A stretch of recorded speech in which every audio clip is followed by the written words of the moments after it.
Alright guys, I do believe we are back. It should be up and running here. Maybe quite not yet. Close, close. But we should be running. It should be up and going. I said start streaming. Yeah, there we go. So it's up there and going now. So we're back into the game now. Let's hop into this. Let's get through this. Oh, okay. That was a weird little glitch. I don't know if you guys saw that or not, but that was the thing. What is going on? I think we're gonna have to save the game and start it over. It's getting all kind of crazy here. Yeah, it's not working here. Hey, Aries, how's it going? You're back. We're gonna reload up here. I messed up a little bit earlier. So I know it's stuck on the screen here. Hopefully it gets back to playing okay. And everything's good. What is this? Is this... Are we seeing a clip down here? Let me see. No, it's this clip right there. Okay, there we go. I was like wondering what was going on there. Oh, you can still see the clip or something. I don't know. There we go. Hopefully that fixed it. I think I still see something.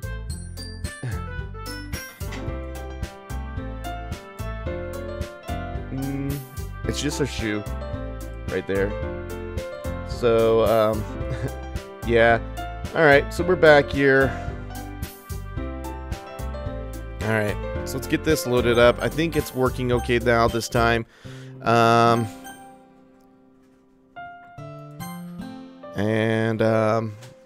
Yeah. So we're gonna get through this. I messed up earlier. So we gotta do all this all over again.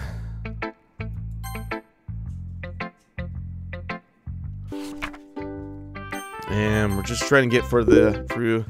Okay, we'll see you around, Aries. No problem.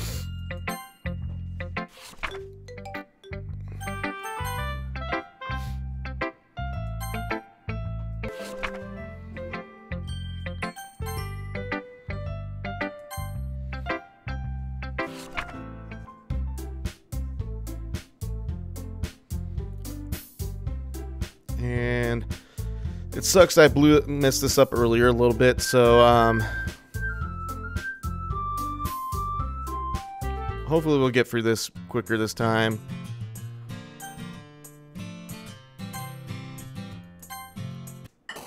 Okay, let's go ahead and save again. This time we won't mess up. And little Bowser's over here begging for food. I don't have any food for you, but you can come say hi. Come here. Come say hi to everyone. It's been a while. Come on. Oh, I got rejected. Come on. Come hang out with me. Nope. He says no. Mama has something over there and it looks yummy, he says. And now he's dancing. Over here, Mama. Don't watch out for the Nintendo 64 cord there. I'll just the 64. I'll put it. Just put it up here, right here. It'll be fine. Huh? What? I was saying, watch out for the cord. If you could put the 64 over here. Okay. Well, she says you probably heard her, but yeah. Anyway, I guess she's not gonna do that for me. All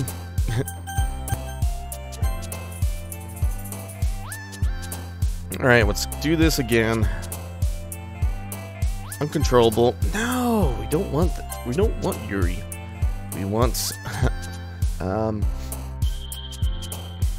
we get other ones. Let's see. Special shiny.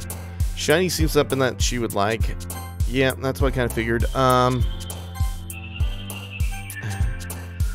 it's always kind of hard to guess exactly. Family.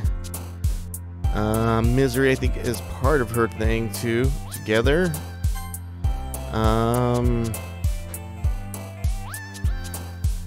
Romance, I think, is not her. It is. Okay. Lazy is definitely her. Broken is hers as well. And adventure, happiness, shame. I'm getting this down a little bit more. Depression.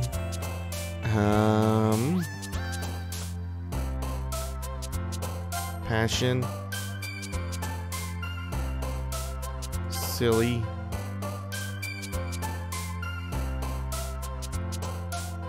Frightening as hers. Hurt as hers. Misfortune as hers, as well as memories. Melancholy as hers. Friends. Valentine. Beauty.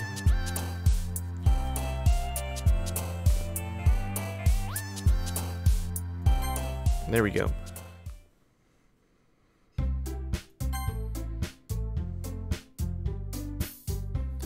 So we'll get through this really super duper quick.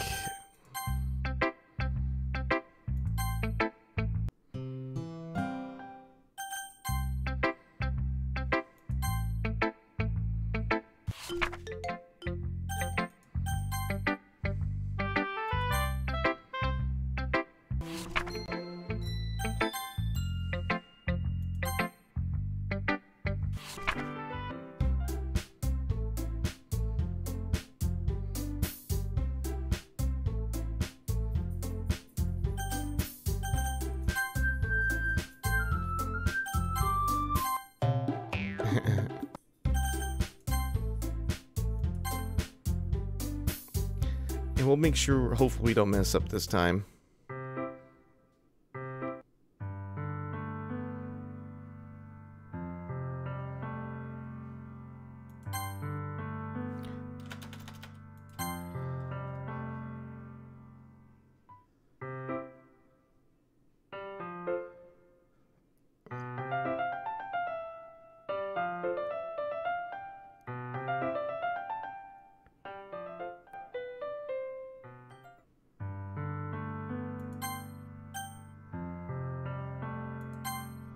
Nope, nope, nope, nope. There we go. This time we want to make sure we save and we don't mess this up. Here.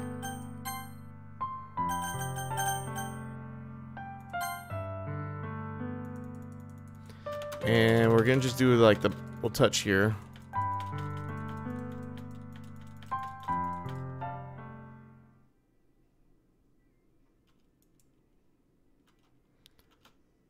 I don't know if we got the third cutscene.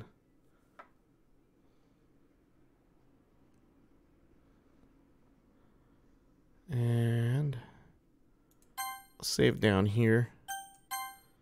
And then we'll return to the main menu. I don't think it gives you pictures of what you've seen here.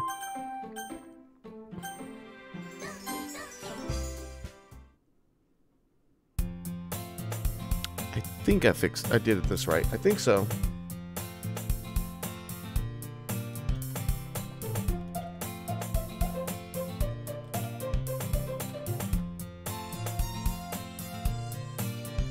And we're just checking on that real quick.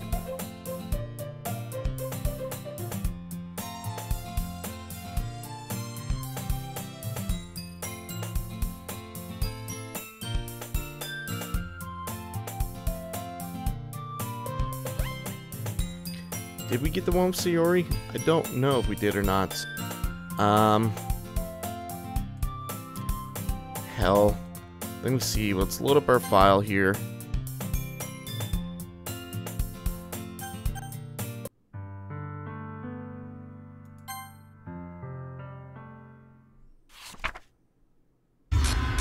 We messed it up again. Jeez. I don't know why I'm doing so bad at this, but I am.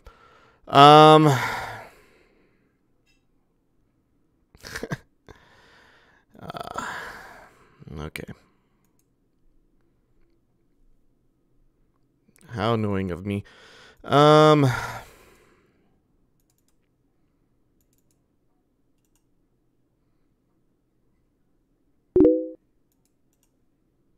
Hey, Sugar Silencer, how you doing? I just messed up for the second time in a row here, trying to do the true ending. Starting all over again. Pretty annoying. Alright.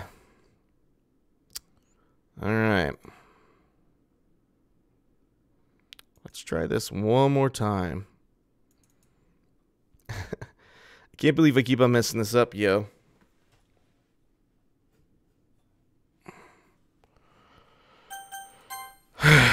Okay.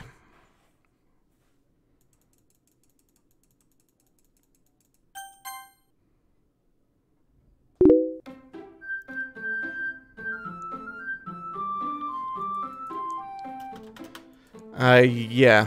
Let's see here. We gotta start a new game again.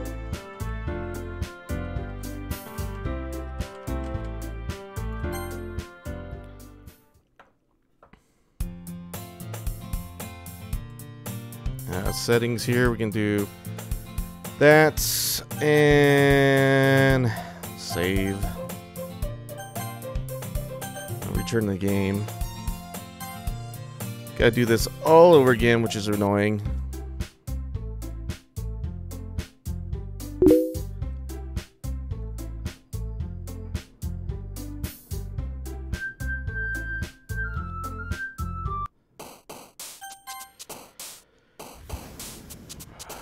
Adventure. Grief.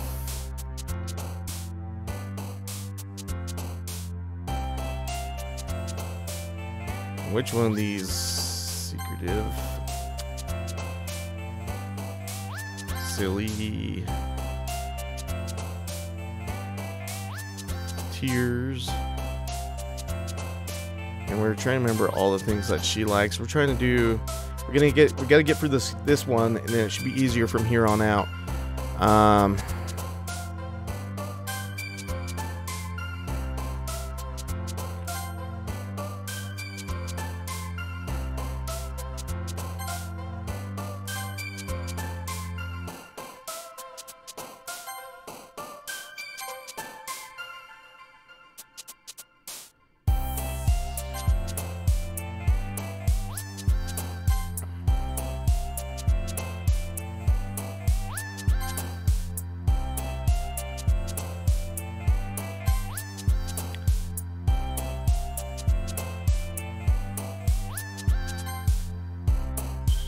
And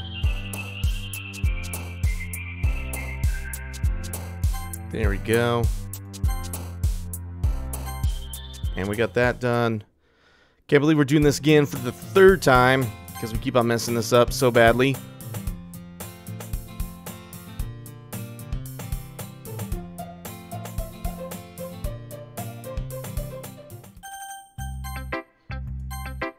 And hopefully we can blaze right through this and it'll be easier this time around.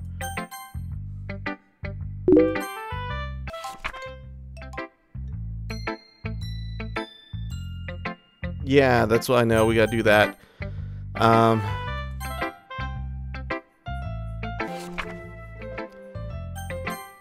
You gotta get all the cutscenes, I guess, to get this to work right.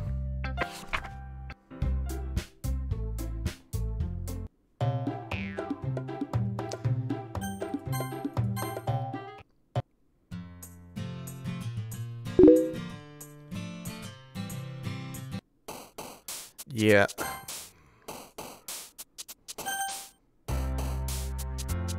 So get the save here. And hey, Aries, welcome back here. So we're here getting this all busted out again.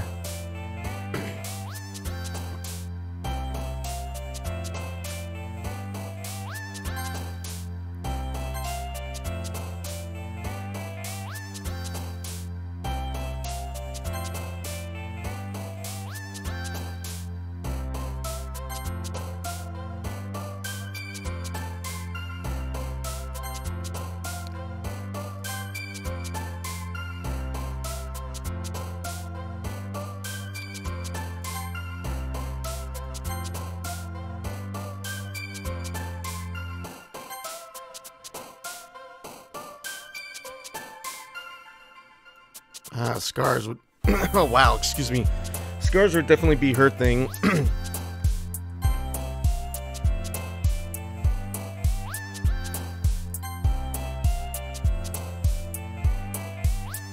Heaven Sent is hers as well. Universe? No.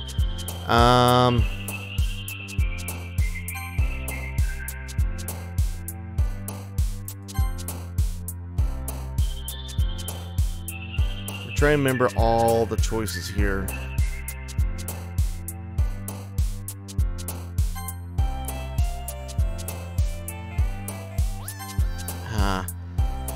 So,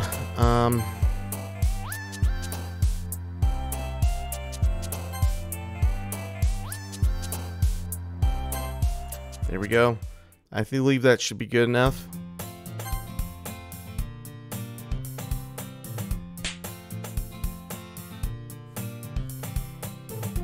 This looks pretty funny watching it all fast forward.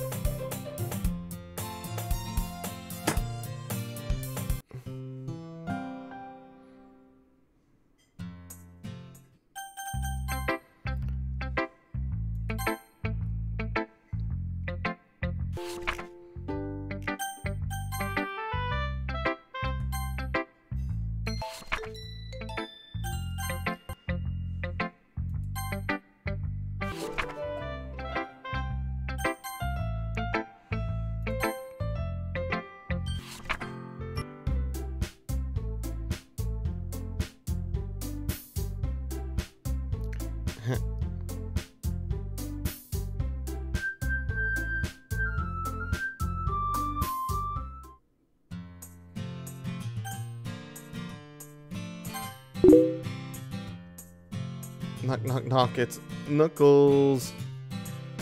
Or knock, knock, it's Knuckles. It's good to see that there. Hey, what's up, Knuckles? Alright, let's save again. Just make sure we do this correctly. Now we're gonna get back in here. I'm just trying to get through so we can do the... Here, we're trying to do the true ending, I guess, to the game. So... we're working on that right now.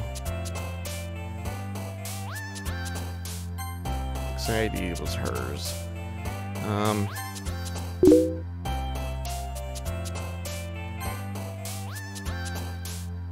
Yeah, we just beat it the other day, so now we're just trying to make it through.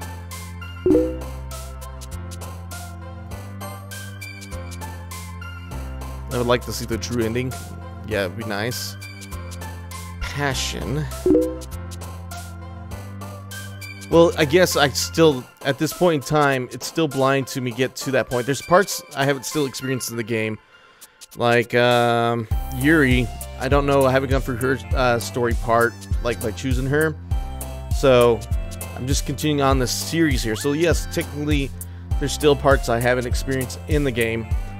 And it's just part of a series that I was doing here.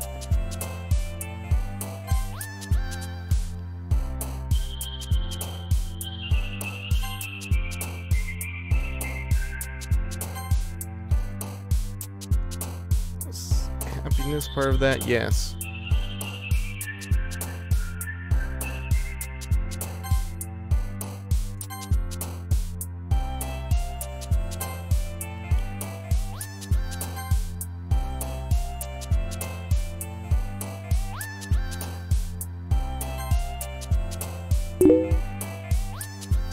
Yeah, I've done Sayori's parts, and I've done in the earlier yesterday when we were doing this, we went through Natsuki's parts, but we haven't experienced Yuri's parts either.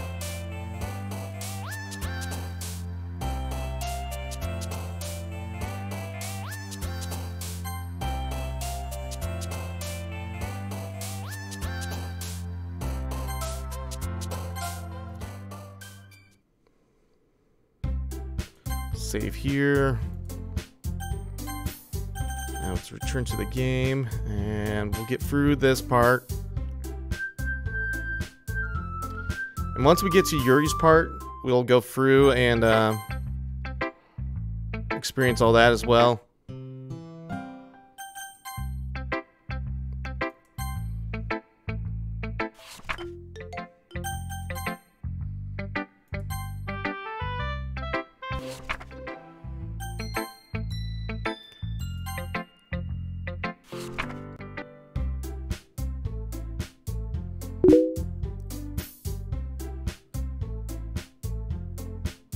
Yeah, I have.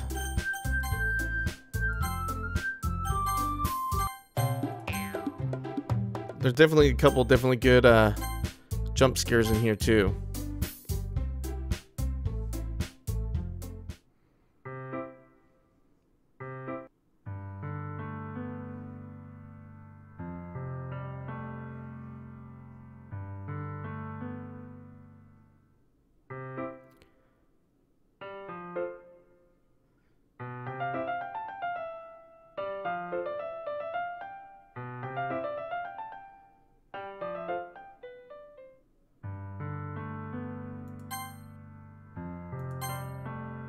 And if we say I love you, I believe this gets us a different... This is the cutscene that we need to get.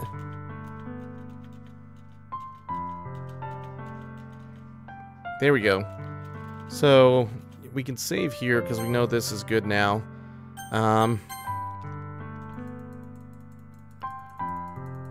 We'll do Sayori's part next part, and then speed through that, and then once we get through Sayori's stuff, we'll do Yuri's, and then we should be done.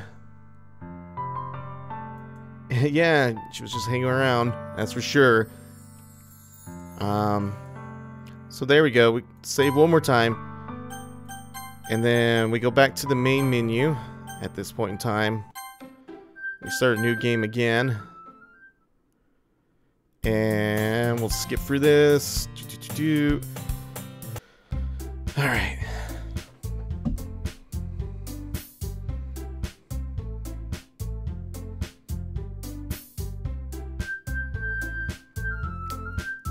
And all right, time to write a poem. So it has to be cute stuff here. Vanilla, Doki Doki. Heartbeats? Yeah. Parfait. Cheeks. Shiny. These should be pretty easy, we think. As kiss. Lollipop. Ribbon. Boop. All her stuff is like cute stuff, I think. Swimsuits. Play. Oh. Pure. Cute. Beauty? Wow. I wasn't sure beauty be one of her things. Hop.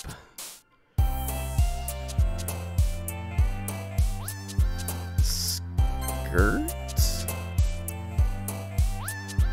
And milk. Seems like something that'd be under her thing. Okay.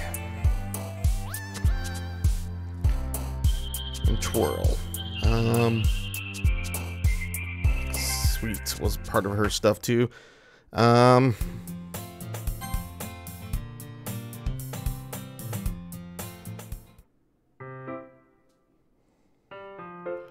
Once we get through here, I'll be kind of excited to see what comes up next, for sure.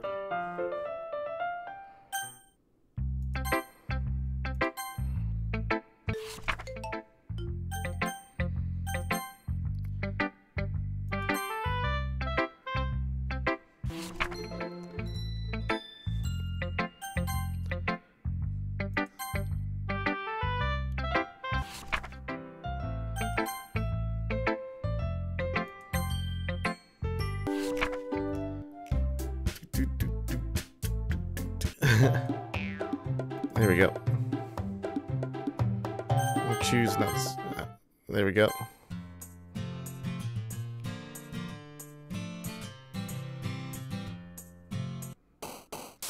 Alright, another time to save.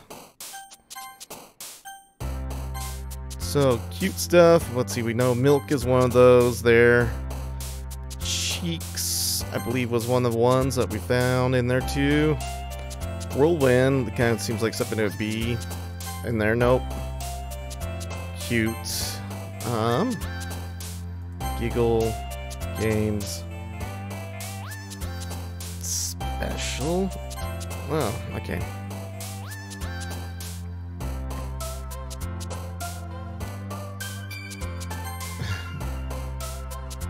Parfait. Ribbon. Silly, I don't think was one of the things for her.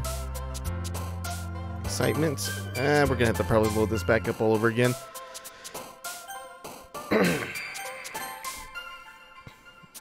Boop. Doki Doki. Headphones. Sunset, after image, together. Sunset was hers. Awesome. Sparkle. Oh, come on. Papa. Pout. Milk. Games. Was a twirl part of that? I can't remember.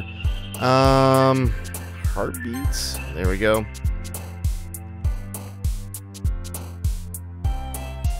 Jumpy.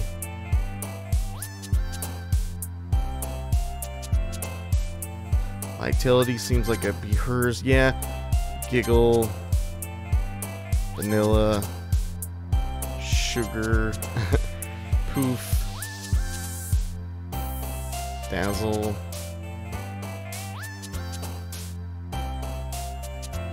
Rainbow. Kawaii.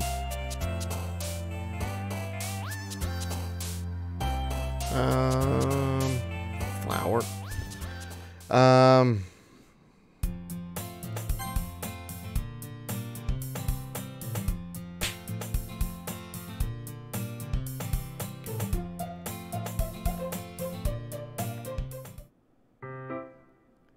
I saw someone appear just for a second in the corner. Whoa! That's pretty crazy with her eyes. You could see them when it was moving back and forth there.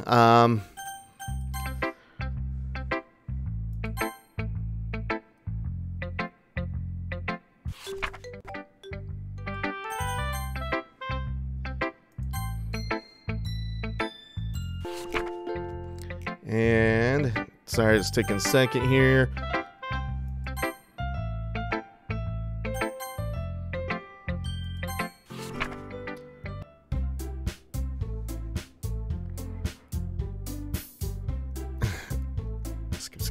Skip.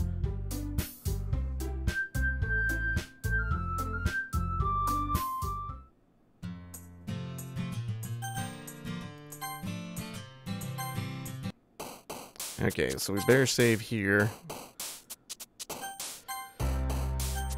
Alright, so cutes. Boop. Bunny. Fluffy. Pout. Sugar. I think strawberry was one of the ones on there that we could choose to as well. Special. Skipping.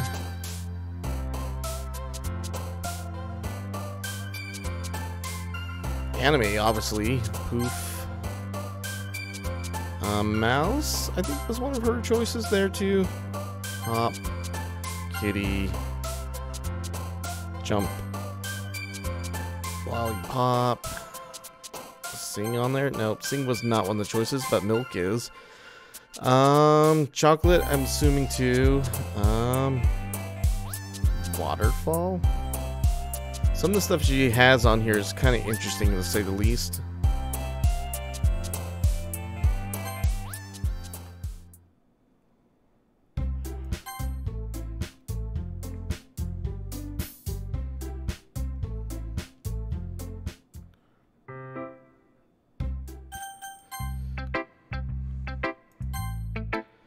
And then after this, it'll be interesting to see Yuri's part.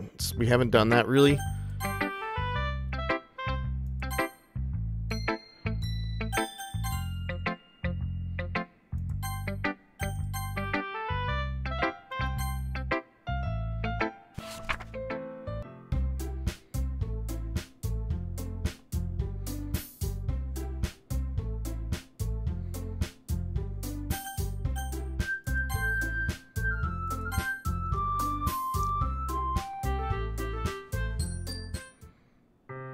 And I guess after this part is,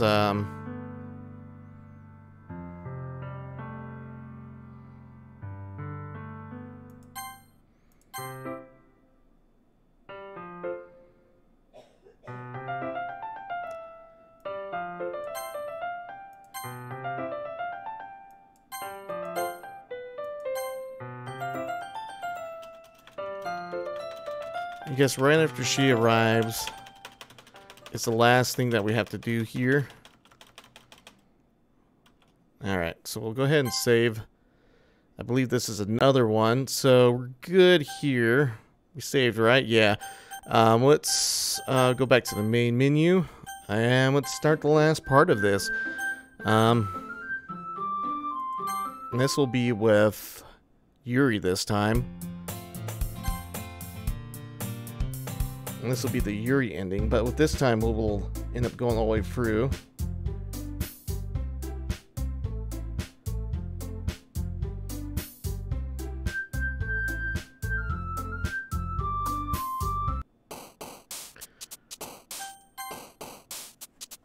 Okay, so this one I'm not so familiar with, so let's see how this goes. I'm assuming uncontrollable.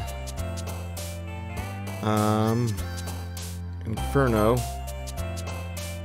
Suicide. With Fickle would seem like that'd be her thing. Electricity, headphones, fireflies.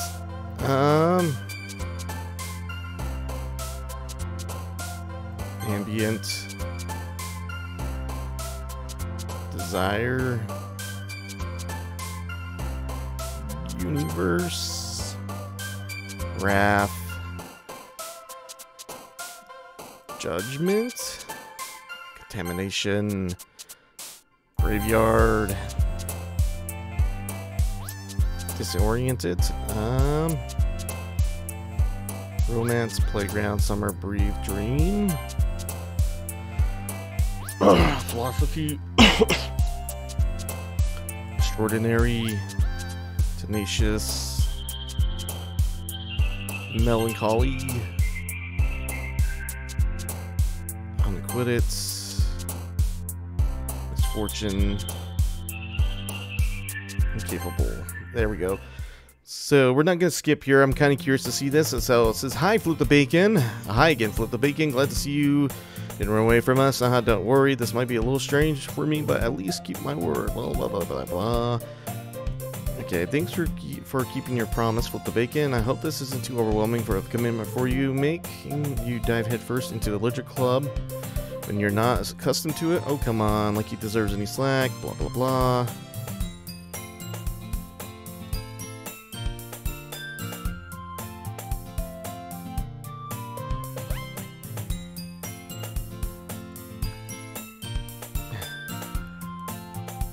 And we'll see Yuri, best wife, apparently.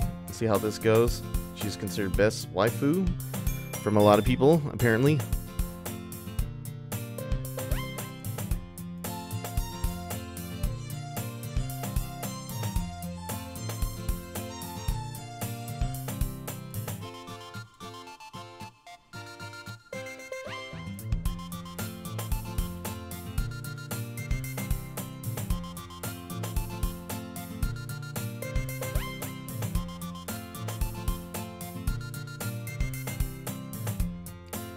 What is it? Never mind. Let's see. A big deal. What do I do? I guess that means it's up to me to rescue the situation. Hey, don't worry about it. First of all, I wasn't expecting anything in the first place, so the nice gesture from you is a pleasant surprise. It'll make me happy no matter what. Is that so?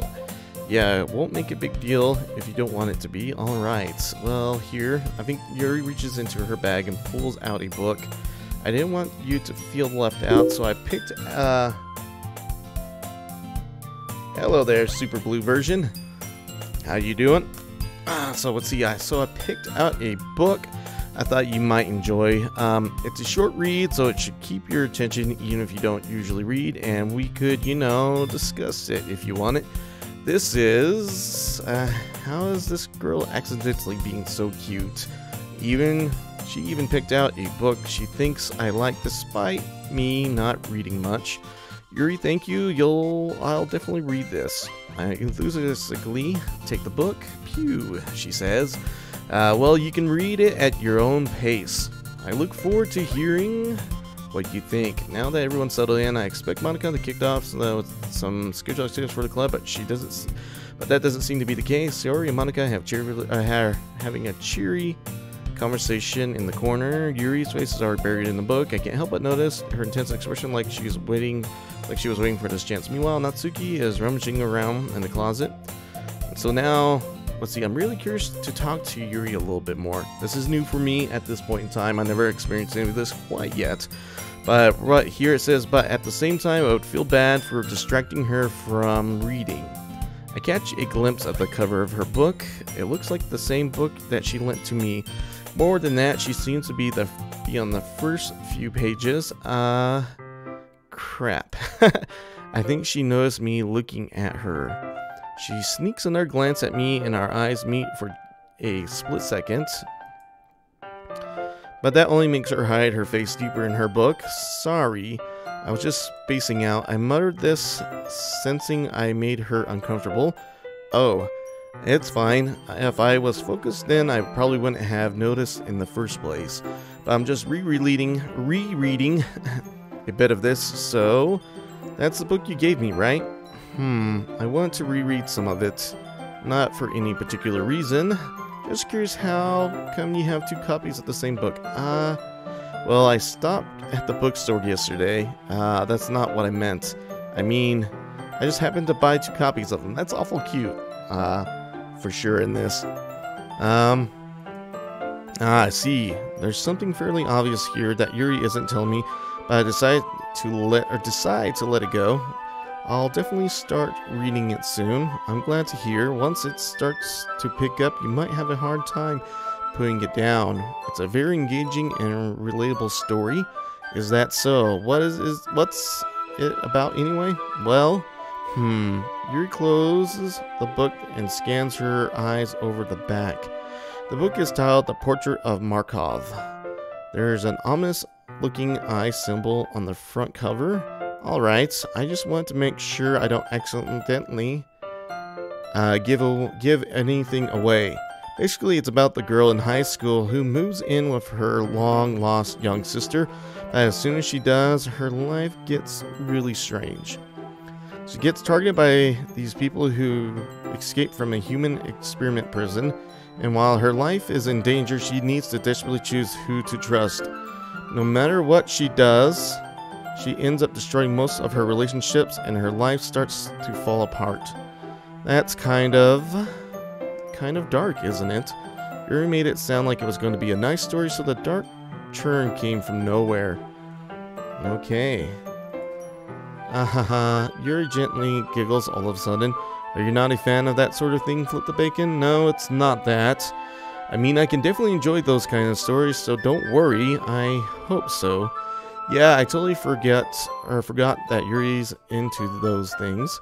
She's so shy and reclusive on the outside, but her mind seems to be completely different.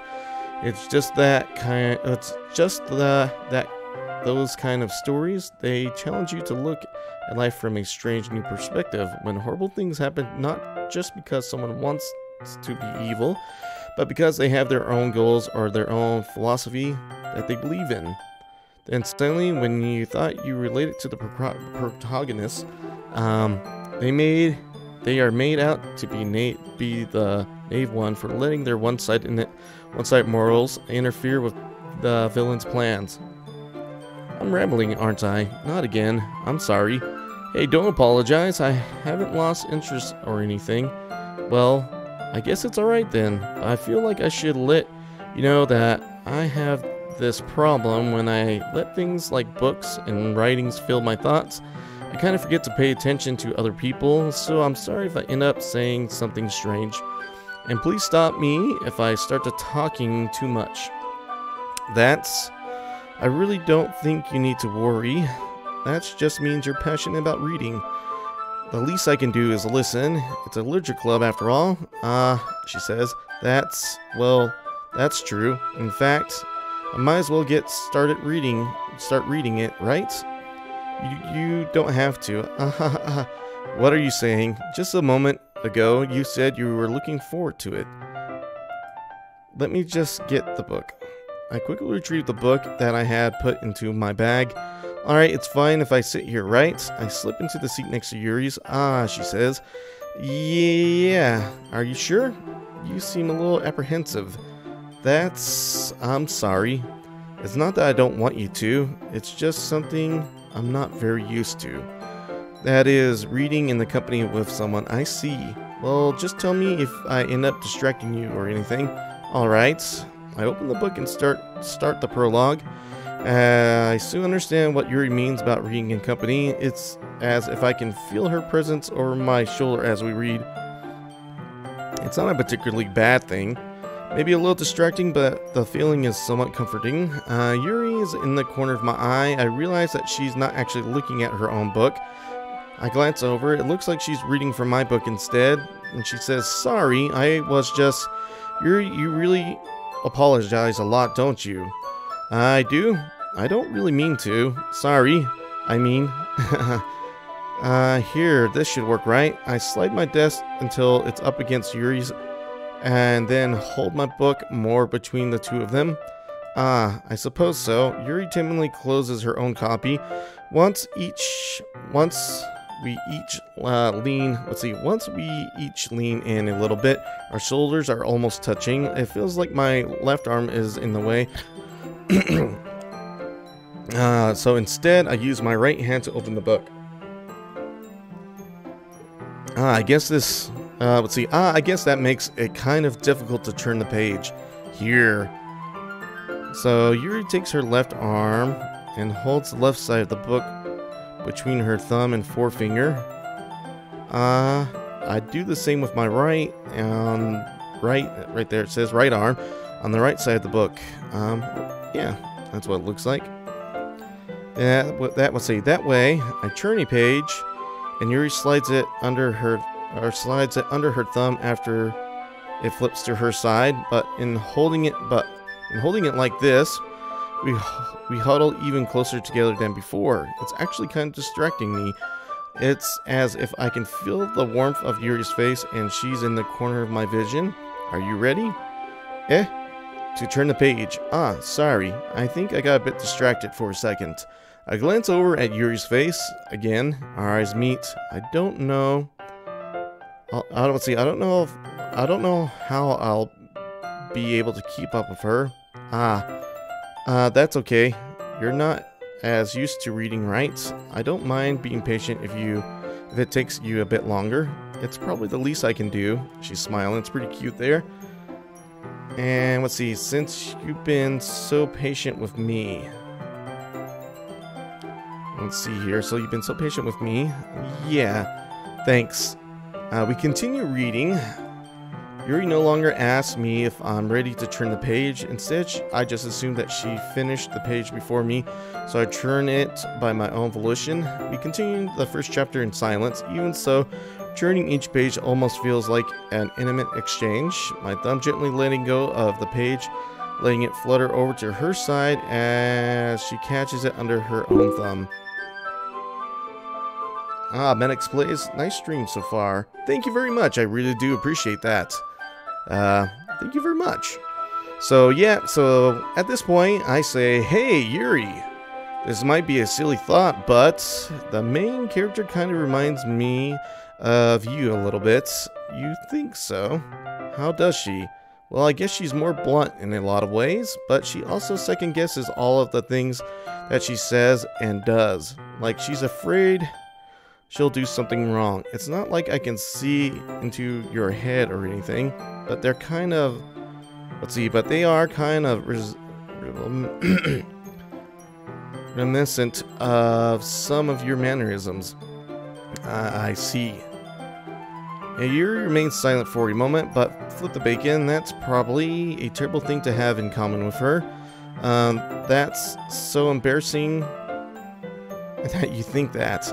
Wait, I didn't mean it in a bad way or anything. Sorry, I really didn't know you were so self-conscious about that sort of thing. I guess I more meant that it's kind of cute. And she's, what are you saying all of a sudden? Okay, everyone. And then she's like, I think it's time that we share today's poems with each other. We might not have enough time if we wait too long. And she says, Yuri excels spared from finishing her thoughts. Is that all right, Yuri? You look kind of down. I'm sorry if you haven't been looking forward to this. It's not.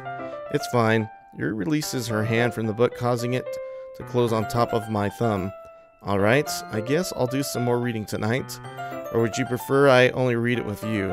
I guess I don't have too much of a preference either way. In that case, I'll read a little more tonight. It'll be more fun to read with you after it picks up a bit, you know? That's good reasoning. In that case, feel free to finish the first 2 chapters in your own time. Alright, I stand up. I make a mental note of where I left off in the book and then slip it back into my bag. By the way, do you remember to write your poem last night? Yeah, my relaxation ends. Let's see. We read this all already before.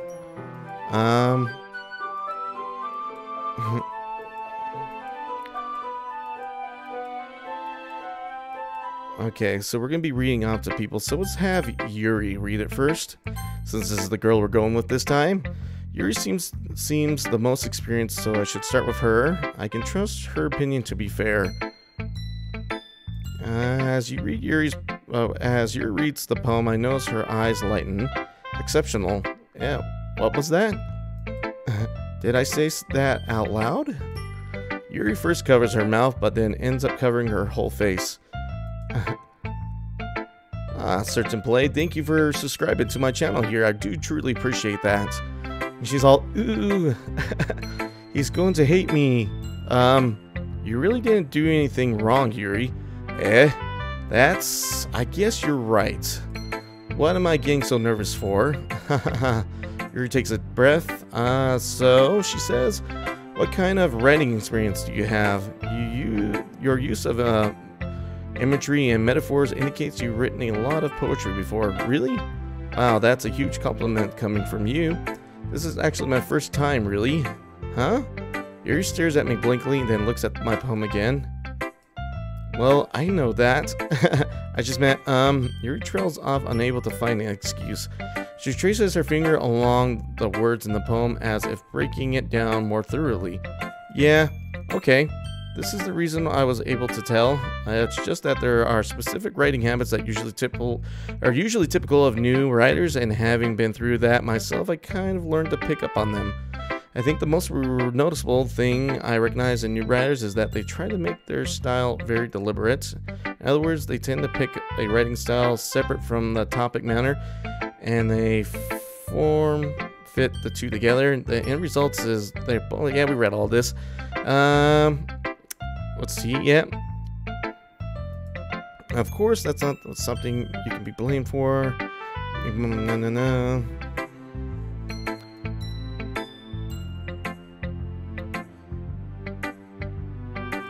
Okay.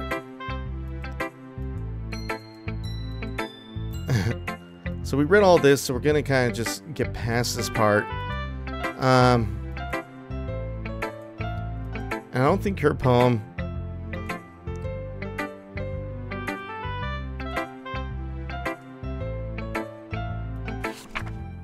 I don't know if it changes at all. No, it looks like it's pretty much the same poem. I'm going to go to the restroom just super quick here, so I'll be right back, guys. And, like, really quick. See you in a second.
Okay, we're back here.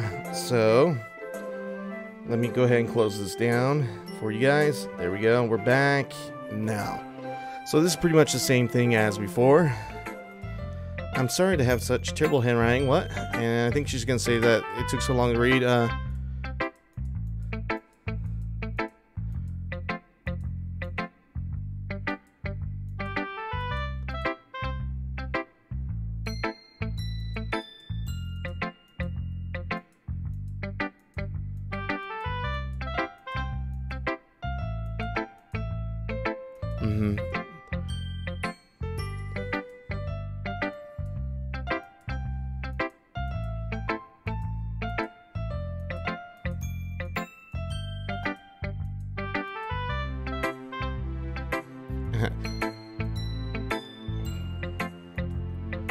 And now we're kind of getting there. Yeah, of course. You know, I was really nervous about doing all this, but then I enjoyed it. I'm going to keep doing my best for you, Flip the Bacon. Me too. So let's go ahead and do Monica's. I think Monica's is gonna pretty much just say the same thing.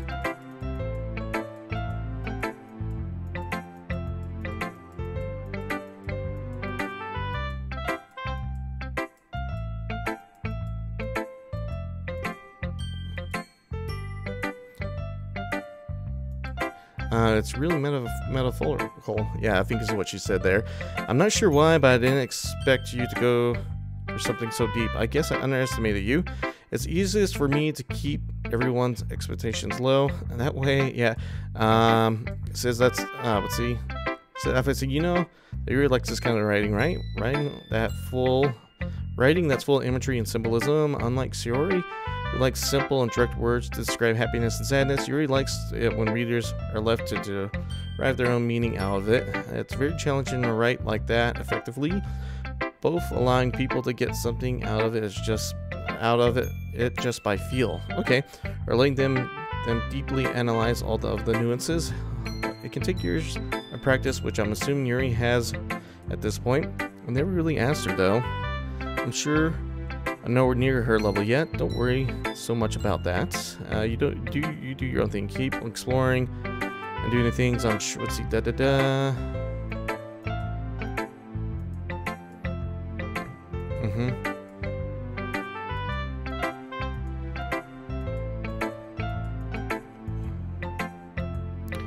we're just gonna go like that. Get through that. That's pretty easy. Do Shiori's next.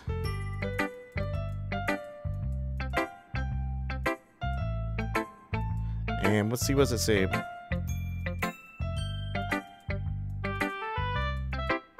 I think she says pretty much the same thing.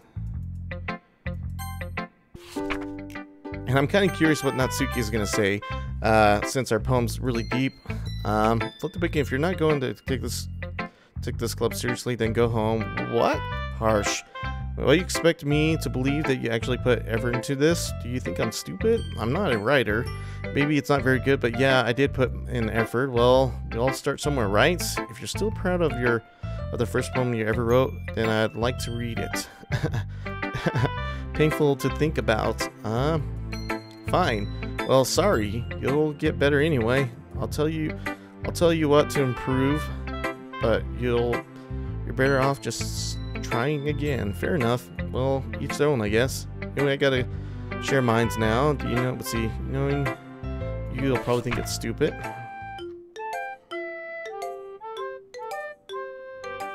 Yeah, I told you that you weren't gonna like it. I like it. Blah blah blah blah blah blah blah blah.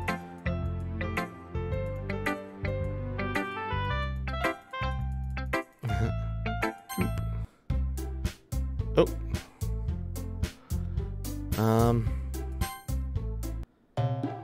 I'm kind of curious to see coming up here. We're skipping through because we're trying to do a little bit of this. We're gonna choose Yuri this time. Natsuki, you're right that I like your poem. See?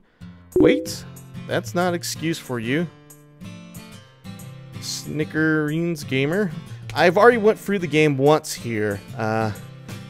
Here, Snickers. So we got through it a little bit already. So we're going through and trying to get the true ending in the game right now. So we did play through and beat it once, and we got the Madoka ending, and now we're trying to go through and get the true ending. So yeah, so that's where here it says, that's not an excuse for you to be so mean. You shouldn't pick a fight just because someone's opinion is different. That's not what happened at all. Yuri wouldn't even take my poem seriously. I understand, Yuri. You're a seriously talented writer. It's no secret that I was impressed. Well, that's... Like, here's the thing. No matter how simple or refined someone's writing style is, they're still putting feelings into it, and it becomes something really personal. That's why Natsuki feels threatened when you said her poem was cute. I see. I didn't notice that. I'm sorry. Ooh, she says, but Natsuki, you took it way too far. Yuri means well, and if you just told her how you felt, then this wouldn't have had happened in the first place. Are you kidding? That's exactly what I did. It was that. Natsuki, I think that's enough.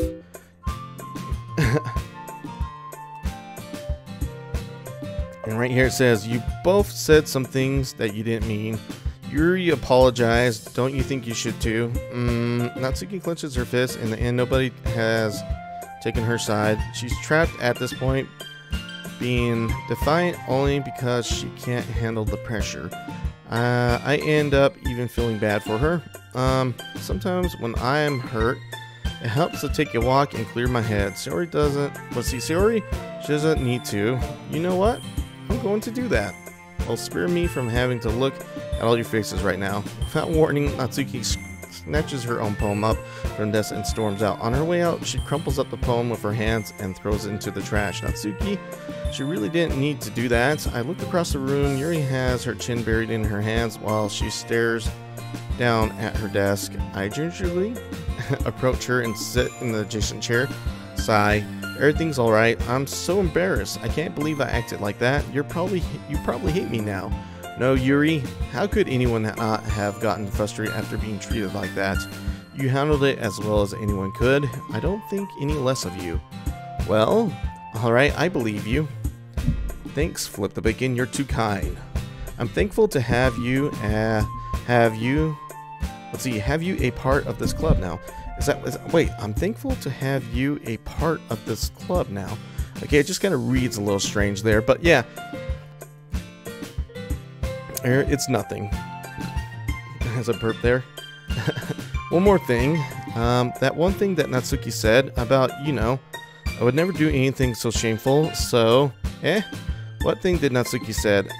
Oh, about her, boobs. I forgot about that. Well, never mind that.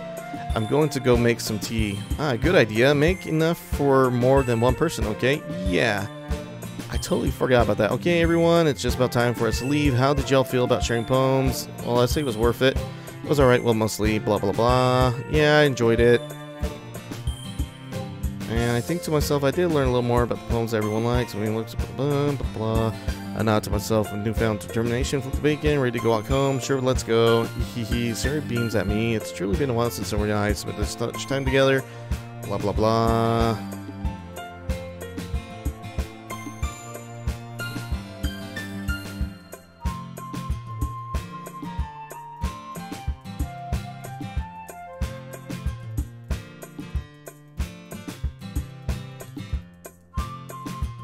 And I think we're going to start off a new poem here. So let's go ahead and save here. So we got that save point going right now. Let's get back into the game here. So we got to do things that we think she would like. No, that was not one of them. Disown. Horror. Tenacious. Inferno. Covet. Climax. Lucas. Imagination. Explode. So explode could what's the use? Secretive? Yeah. Okay. Melancholy.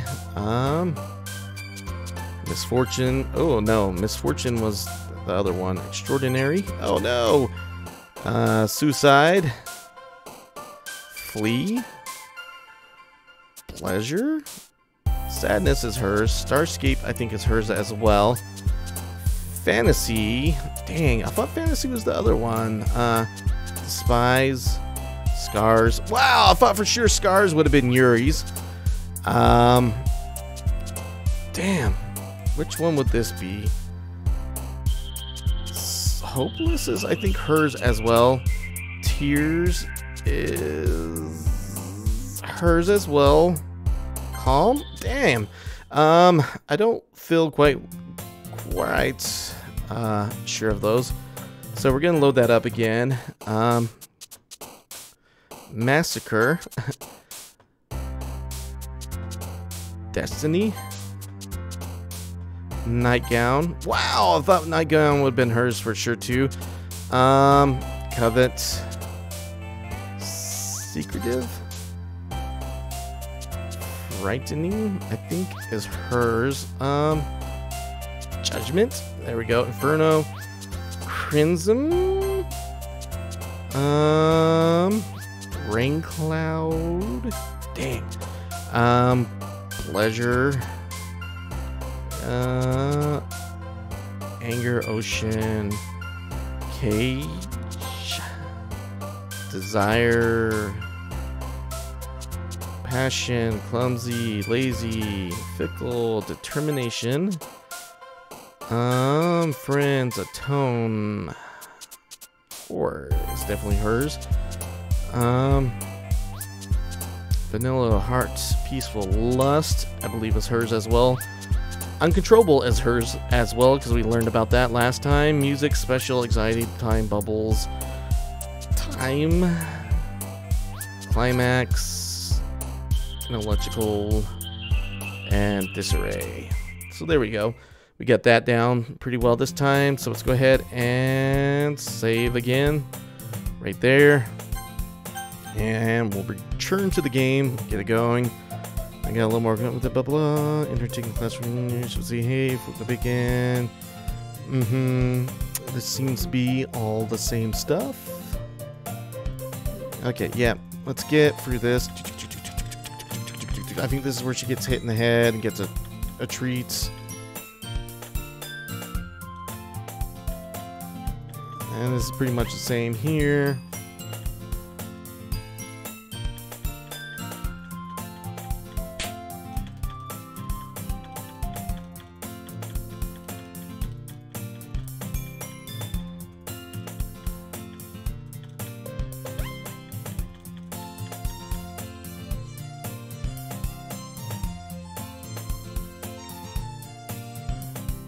I think she's gonna come in here. Suddenly the door swings open. Come on, let's get in here.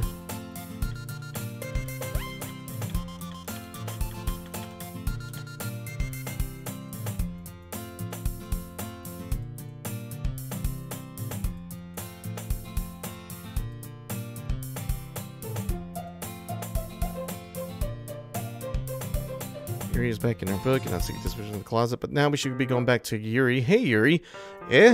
I suddenly noticed that Yuri is reading a different book from the one we've been reading together. Sorry, I didn't mean to interrupt. No. I was kind of just waiting for you. If that's the case, why don't we go ahead and get started? Yes, let's. Actually, I have a request. Do you mind if I make some tea first? No, not at all. Thanks very much. If there's one thing that can make my reading time here any better, it's a nice cup of tea. Not to mention for yourself as well. Yuri stands up, makes her way to the closet. I follow and watch her retrieve a small water pitcher from the shelf, the kind with water inside. You feel water inside. Can you hold this for a second? Sure, she said, or I say. In Oasis, I'm a staff member now. That's really cool, man. I'm sure you can do pretty good job there, Camille. A lot better than a lot of staff members. I have faith that you can do a really good job at the convention. So yeah, that's pretty cool, man. And then let's see, Yuri says, hands me a water pitcher and also fetches an electric kettle. I'm going to plug this into the teacher's desk, at the teacher's desk. Then we can go get some water. She walks past me and sets the kettle down on the teacher's desk. I simply watch her movements. To my surprise, the way she moves really contrasts her speaking mannerisms, especially because her long legs. Because of her long legs, she appears elegant and methodical. Excuse me. Okay, may I have the water pitcher? Thanks, I'll be right back. Might as well walk with you. Yeah, why not? Shall we go then? Yeah. Where are you two off to? Yuri was going to make some tea, so I suddenly realized how weird it sounds to explain this to Monica. We're just filling the water pitcher. Okay. Sorry, I was just a bit curious. That's kind of a one-person job, isn't it? That's not too bad. Selling badges and shirts aren't too bad. Is your sister going to be working as well? Unfortunately, I don't think I'm going to make it to the convention this year, Camille. To be honest with you, too. I forgot to mention that. I'm probably not going to make it that way. I just got to save money. It's just not in the budget, I think, for this year. It'd be kind of cool to see the concert, though. But yeah, that's how it goes. That's kind of a one-person job, isn't it? That's... Monica, please mind your own business for once. Wow. Or do you want to tell me there's something wrong with helping involve flipping bacon in club activities? My mouth is agape. I suppose there's nothing wrong with that. Yeah, it's a great game. For sure, Army Hat Studio. It's one of my favorite games. I'll probably get around to playing it again here pretty soon. I was kind of waiting for the new patch that can be official before I start playing it. But I might go ahead and get into it a little bit earlier. We'll have to see. I'm not too sure if I am or not going to do that. I'd rather have everything officially out and worked out before I start working on it again. But we'll see. But yeah, back to the game. I suppose there's nothing wrong with that. Then let's go, flip the bacon. Yuri quickly exits the room and I follow. So this would be cool. These are new things I haven't seen before. Once in the hallway, she suddenly puts her forehead against the wall. I spoke without thinking. How could I say something like that? Yuri, it's just something about the way she said that. It made me feel so irritated. What's wrong with me? No, Yuri, I think you did the right thing. Okay. I wasn't expecting it, but it's also not right for Monica to judge people like that. Flip the bacon. How come even when I do something bad, you're being nice to me? Because nothing that you did is as bad as you make it seem in your head. Nobody's perfect. We have emotions and we can't always hide them away. But you always amplify things in your head. Your mind turns a light rain shower into a hurricane. And she says, no. Wouldn't you hate me for something as terrible as that? Why would I hate you? I can't hate someone for having emotions. What kind of friend would do that? Friend, you say? Yuri lift her head, flip the bacon. I really like being friends with you. Thanks, Yuri. I like being friends with you too. I feel kind of awkward saying something like that. But I do my best to help Yuri feel better. Anyway, yeah. Shall we go? Yeah. Yuri and I walk to the nearest water fountain. Once we fill up the water pitcher, we return to the classroom. Flip the bacon. Do you like oolong tea? Yeah. Anything is fine. Very well. Yuri sets the temperature on the kettle to 200 degrees. Now it's time to get something. I missed that part. But yeah, the kettle to 200 degrees. I'll see right here on the screen here for a second. Time to get the teapot. Yeah. You really do this properly, don't you? Of course. I shouldn't do any less when I'm making tea for others, even if I'm not an expert on tea or anything. Hoo-hoo. In that case, you'll only be even more impressed. Perhaps I will. Yuri fetches the teapot and begins measuring the tea leaves. To my surprise, she even starts humming a little to herself. You must be in a good mood now.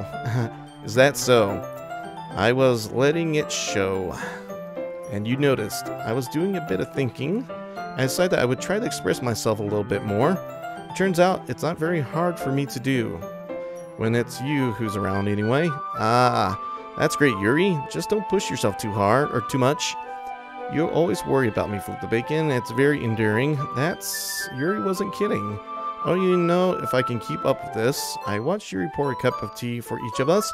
Flip the bacon, I have another request. Do you mind if we sit on the floor today? Why is that? It's a little bit easier on my back. I can read with my back against the wall rather than bending over at my desk. Sorry, I didn't realize. No worries. I just have the back pain very regularly, so I do my best to manage. Is that so? I wonder why that is. It's most likely because your posture, right? Anyway, is he always hunched over like that while reading? Yes.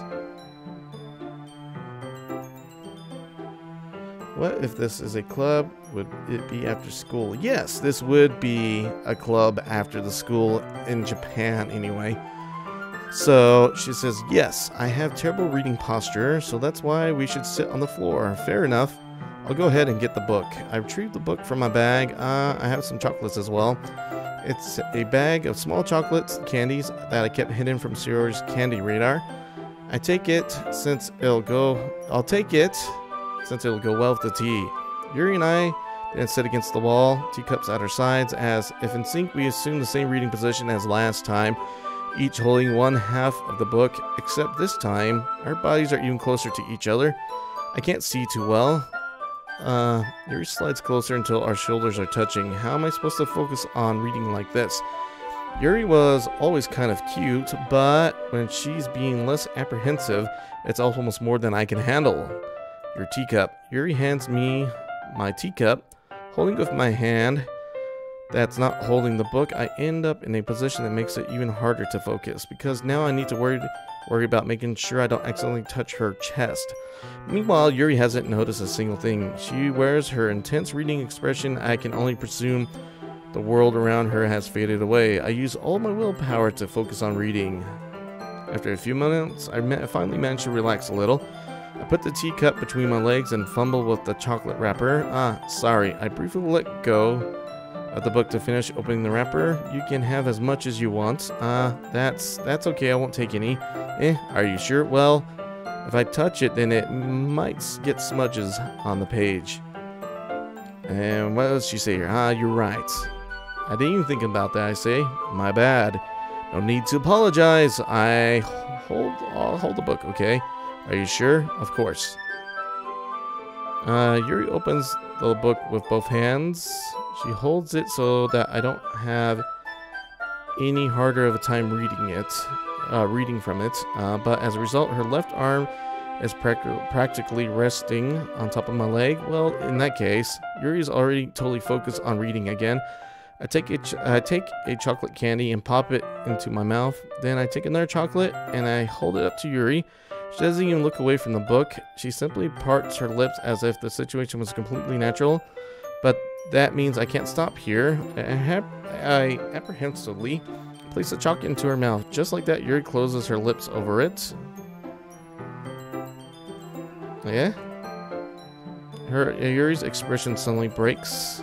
Did I just... Yuri looks at me like she needs to confirm what just happened. Flip the bacon. Sorry, I guess I shouldn't have done that. Well, you were just helping. That's something friends do, right? I mean, not really in this kind of context, but yeah, that's all it was. Yeah, then you don't need to stop or anything. I see. The situation has gotten really tense. Yuri tries to return to the book, but I can tell just by her expression that even she can't focus now. My heart is pounding. I nervously take another chocolate between my fingers, but this time Yuri's eyes meet mine.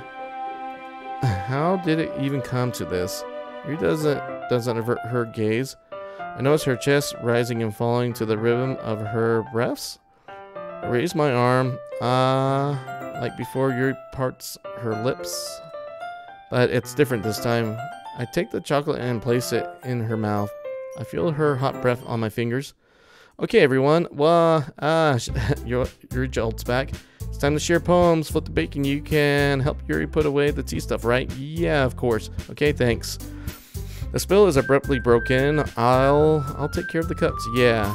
Yuri picks up the teacups from the floor. I pick up the bag of chocolates. In the end, we hastily clean up without so much as a word between us. I get the feeling that feeling this is something neither of us will have the courage to bring up. And we'll share with Yuri first and see what she says. So let's see what you have written so far today.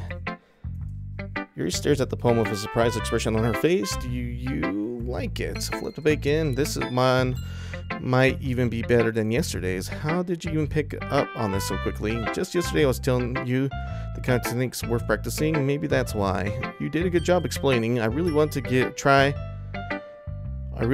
to try giving it more imagery. Yuri visibly swallows. You and her hand appear sweaty. I'm not used to this. Used to what? I don't know.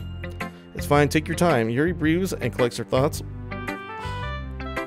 I know that Yuri likes to think before she speaks, so I offer that patience to her. Yeah, just being appreciated like this, I guess. It probably sounds really stupid, but seeing someone motivated by my writing, it just makes me really happy. Are you saying you never shared your writing before? Hello, Magnum Q Boom. Boom, how you doing? And let's see. Where are we? Okay, there we go. Yuri nods. Really? I don't believe it. I really only write for myself, and besides, people would just laugh at me. Do you really think that? Again, Yuri nods. Huh. Even your close friends? Yuri doesn't respond to that. I wonder why. Anyway, do you want to share the poem you wrote today? Yeah, I do. If it's with you. The raccoon. I think this one's different than usual. The raccoon. It happened in the dead of night while I was slicing a bread for a guilty snack. Okay. My attention was caught by the scuttering of a raccoon outside my window. That was, I believe, the first time I noticed my strange tendencies as an ordinary human. Ordinary human, yes. Let's see, bigger perm 1. Nice to meet you. Do you know BG Make? I don't think I know BG Make. I don't think I do there. Bigger. I gave the raccoon a piece of bread. My subconscious was aware of the consequences. Well aware that a raccoon that is fed will always come back for more. The enticing beating of my cutting knife was the symptom. The bread, a hungry curiosity, the raccoon, an urge. The moon increments its phase and reflects that much more light off of my cutting knife.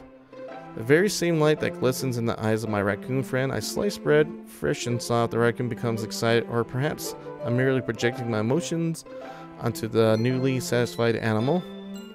The raccoon has taken to following me. You could say that we've gotten quite used to each other. The raccoon becomes hungry more and more frequently, so my bread is always handy. Every time I branch my cutting knife, the raccoon shows me its excitement. I rush a blood, classic Peruvian conditioning. Slice the bread and I feed myself again. I was a little more daring with this one than yesterday. I can see that. It's a lot more metaphorical. I don't know if it's my fault, but I can't begin to imagine what this poem is about. That's right.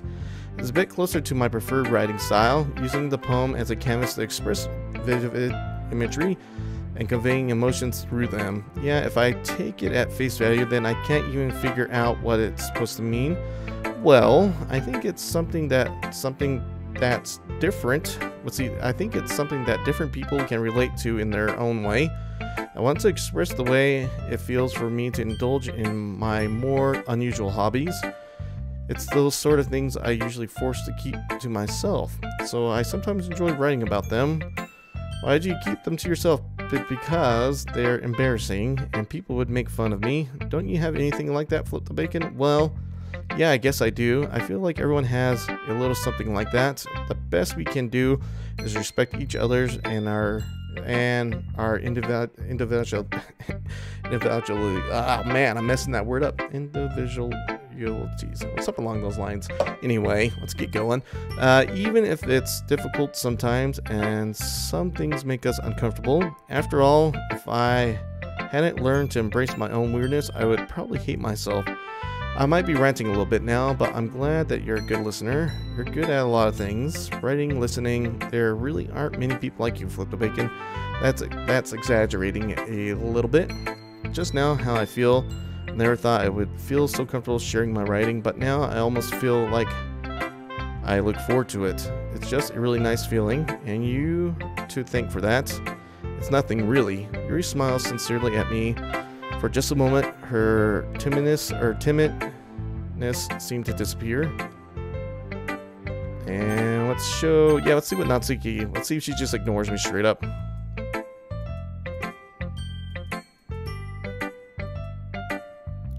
I'm trying too hard to be serious. It's trying too hard to be serious. What do you mean by that? Poems don't need to be all deep sounding to express something. It's going to just sound like you're forcing it unless you really don't suck at it. Honestly, don't bother trying to write poems like this until you're on Yuri's level. Natsuki stops short of all of a sudden. Don't tell me, you're not just trying to impress Yuri, are you?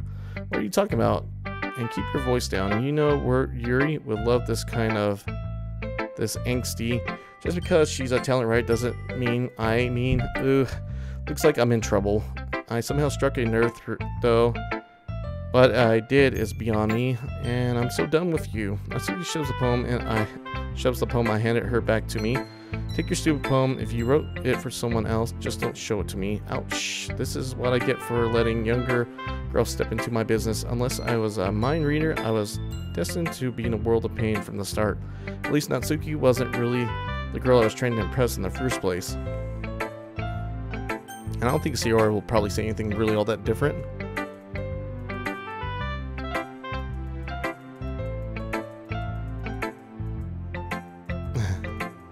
I think Sayori pretty much says the same thing no matter what.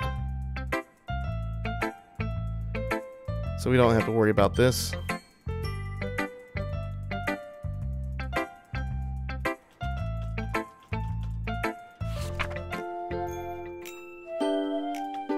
I don't think she changes anything.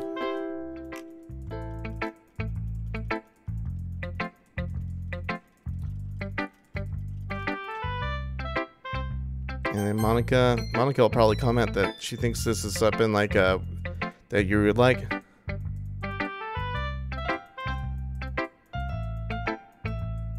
Alright, this one's good. It feels like you're not only getting more comfortable with your style, but the imagery is better than the last one I read. Just wondering, but have you been finding inspiration in Yuri's writing style? I guess so. You can't deny that she's talented. Yeah, totally. I think her poems are the most romantic.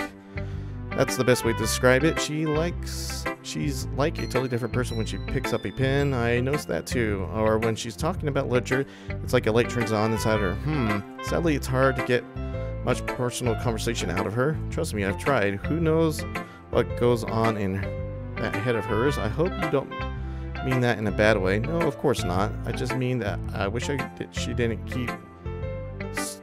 keep so much to herself. But still, defending her like that, you must be pretty into her. You completely misunderstood. Calm down. I'm just kidding. Besides, I'm pretty sure she's already got a boyfriend. What? Really? Yeah, a fictional one anyway. Monica kind of whispers that last part to me. It's just a hunch, but, well, there's not really anything wrong with that. Oh, well, I know. I was just saying. But anyway, you want to read my poem now? I think it's going to be pretty much the same as last time. Yep.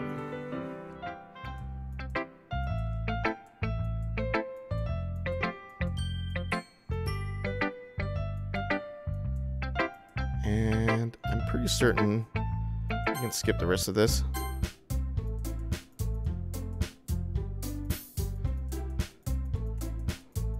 And I'm pretty sure this is everything that we've seen before.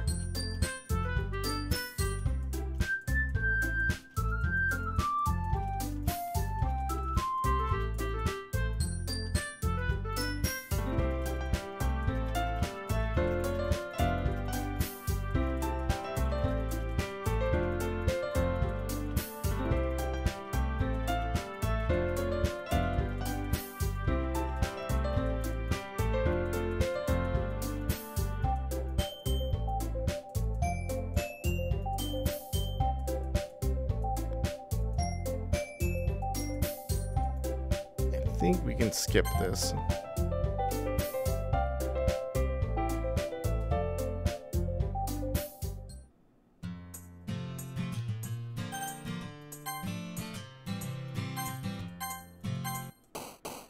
Okay, now we can save here. Just saving this empty spot here. Okay. Misfortune. No. Was this one, right? Yes. Rain cloud? No. That's not the one we were looking for. After image. Death. Wow. There we go. We'll get this time. I think what's the electrical? Yeah, we know that. Nightgown, misfortune, time. I think time was one of the ones she liked. Whirlwind, perfect, covet, melancholy. I think that's her too. Dazzle. That one's her as well.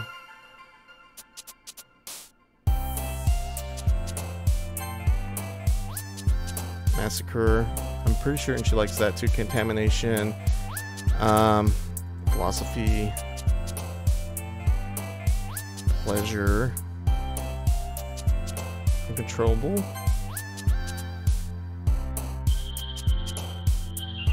Meager existence. Okay. Imagination. Depression is not one. That's hers.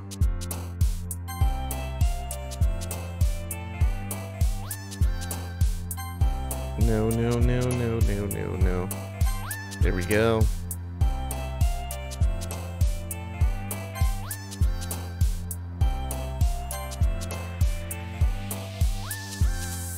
Electricity. Wrath. There we go. So we got those all done.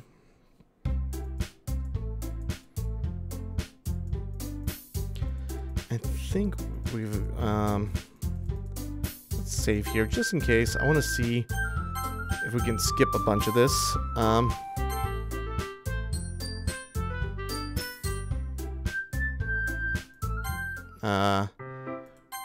So we can skip for a little bit here.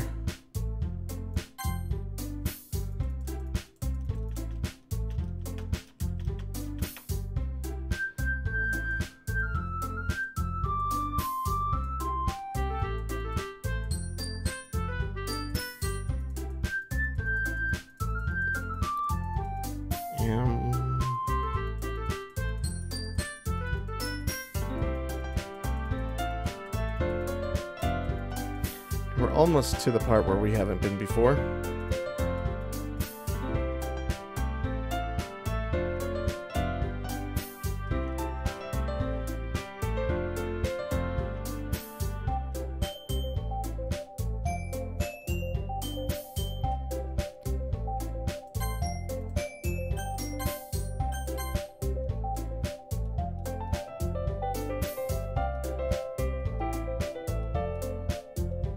Suddenly I notice you're peering at me from over her book, but she looks away just as quickly with a flushed look on her face. I realize that she won't get anywhere like this. I've never really seen you approach anyone at the start of or start a conversation on her own accord, so I have no choice but to approach her myself. But now it's a little easier for me to do that. I stand up from my desk and sit in one next to her own. I didn't mean to bother you or anything. Relax, you didn't even do anything. But I could tell that you want to be alone with your thoughts. Alone with my thoughts. How were you even able to tell that I was thinking like that? Well, it's something I do a lot. Check out my nice seafood cup. So it wasn't hard for me to spot based on your posture and expression. Not that I was staring or anything. I didn't do anything creepy like that. In any case, I guess you were right, and I'm sorry if I caused you any concern. Don't apologize. Your troubles are only the concerns of those who willingly share in that concern. Of course, they are certainly those who find the most comfort in keeping to themselves, but if you would prefer to share what's on your mind, then I would be glad to listen. It's really not that big of a deal. I was just feeling a bit uneasy about Sayori. Sayori? Yeah, she seems a little off today, but when I asked her about it, she didn't want to admit it to me, so I can't help but wonder if something happened to her. Oh, that's quite romantic. Sorry. I didn't mean to say something stupid. It's not that. I just didn't want you to misunderstand. Sayori and I have been friends for a long time, that's all. I see. Then perhaps it's unusual for her to be dismissive to you about her feelings, or maybe I'm just reading into it a little too much. Flip the bacon. The world is full of meaning, often hidden deep beneath plain sight. And there are many untold mysteries behind every person, no matter how well you may know them. So you think there might be something behind it after all? I think Sayori is a very complex person. Her mannerisms on the outside don't always match what may be going on inside of her head, and she may not always know what she wants. I noticed her strange behavior today too. I also feel some concern for her. But in your case, it looks like she was fully occupying your thoughts, wasn't she? Well, I guess that was the case. Sayori, she really means a lot to you, doesn't she? I guess, but you don't need to put it that way. We're just good friends, that's all. Yuri suddenly looks deeply into my eyes. Her expression is gentle and curious, as if she was searching for something. Embarrassed, I avert my gaze. Sometimes a person's mysteries are untold. A person's mysteries are untold even to themselves, and you, as someone honest and caring, may uncover feelings you weren't aware were in you. That is, I think that she would be a very fortunate person to have you feel that way about her. Yuri, you're giving me too much credit. I'm a pretty simple guy, so I think I'm pretty good at understanding my own feelings. I'm not nearly as sophisticated as you. That's not a compliment, is it? It is what it is. Anyway, as long as we're here, why don't we do some reading? Well, as long as you're okay with it, yeah. I should be taking my mind off this whole thing anyway. Okay, everyone. After some time passes, why don't we share our poems now? Before I know everyone's back to normal, everything was blah blah blah. Let's do Yuri first and see what she has to say.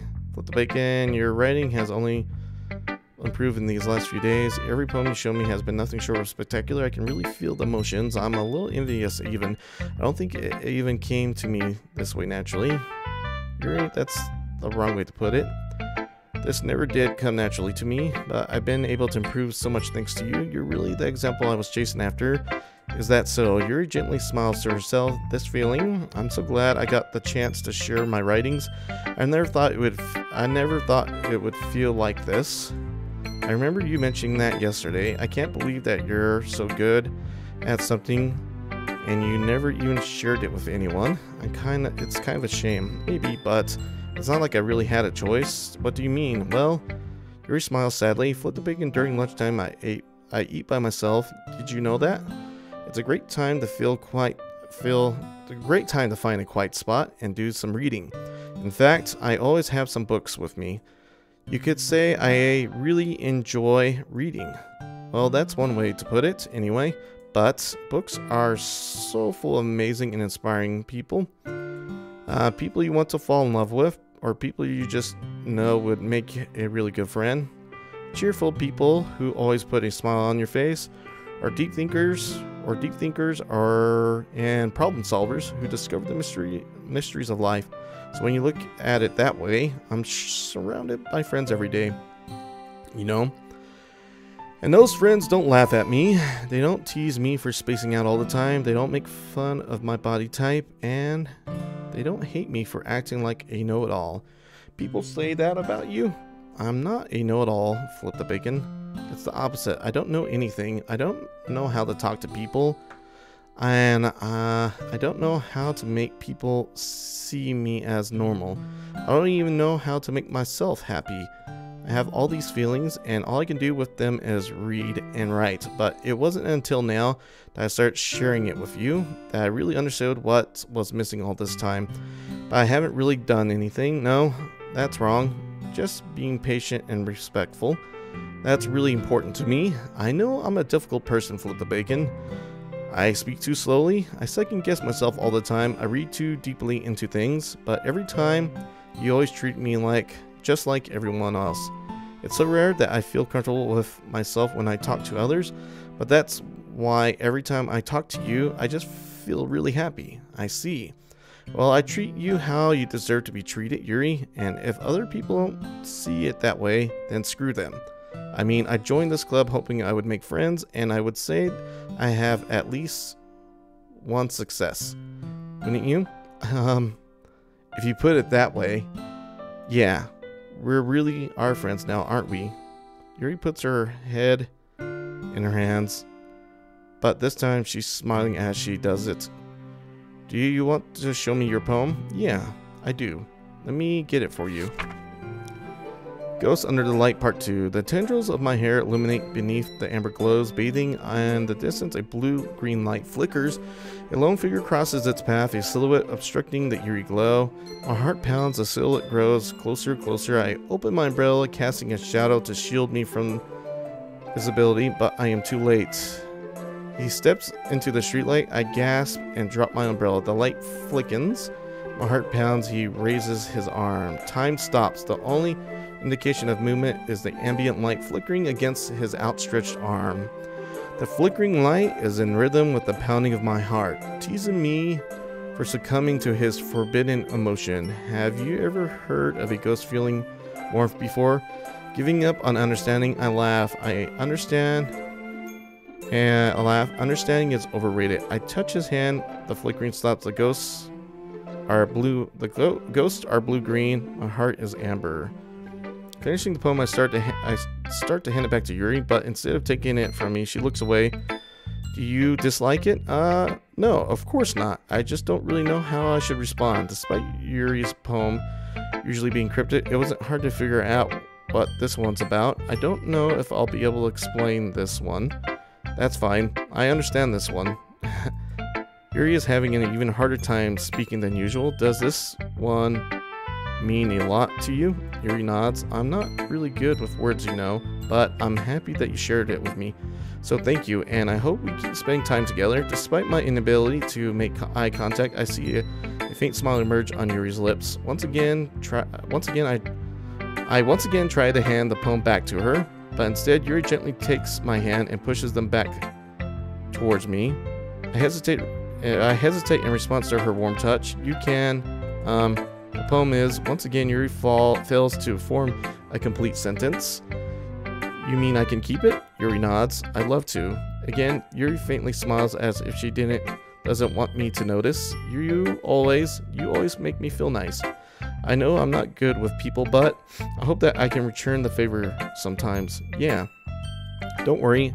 I think you did a good job. Yuri really finally turns back towards me. I guess we should move on before Monica says something. I'm sure we can talk again later. Yeah, I'm sure we will.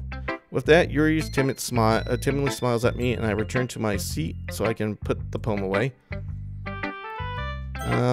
Let's do Natsuki. I think Natsuki's gonna just tell me to go away. Yeah, no thanks. You didn't even. Next. That's what I was kind of expecting this time.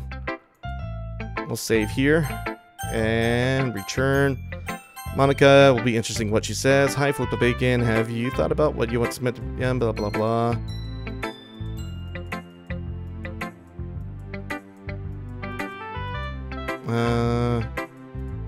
Her style's gotten so refined, Flip the Bacon. Yuri's been teaching you a lot of things, hasn't she? Well, I guess so. Yeah, I've been noticing how much time you spend with her. I think I've heard her say more words these past couple days than she talked in the whole year. Not sure how you did it, but that's pretty impressive. Well, she just needed some patience and a way to talk about all the things in her head, I guess. I'm still getting the hang of it myself. You're certainly putting in a lot of effort. You must really like her. That's That's awfully suspicious, you know, spending time with her in the club room every day, reading that edgy novel with her. Well, I just feel bad that she has a hard time socializing. It makes me want to make sure she doesn't spend all her time alone. Besides, the novel isn't too bad either, you know. Alright, I get you. Just be careful, alright? I know that Yuri isn't used to opening herself up, so if something bad happens while she's vulnerable, then it could be really hard for her. Her books aren't a total escape from reality. They're just a bandage. You say that like I'm going to hurt her. Sorry, I didn't really mean that. If anything, she might accidentally hurt herself. Anyway, I'll share my poem with you now, alright? Alright. And I think it's the same thing, yep, as before.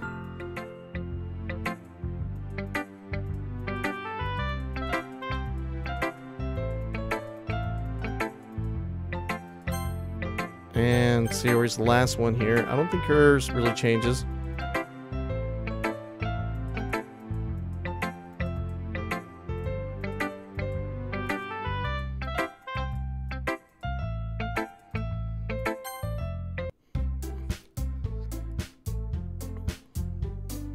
And we're almost done. That way I can wrap this up and go pick up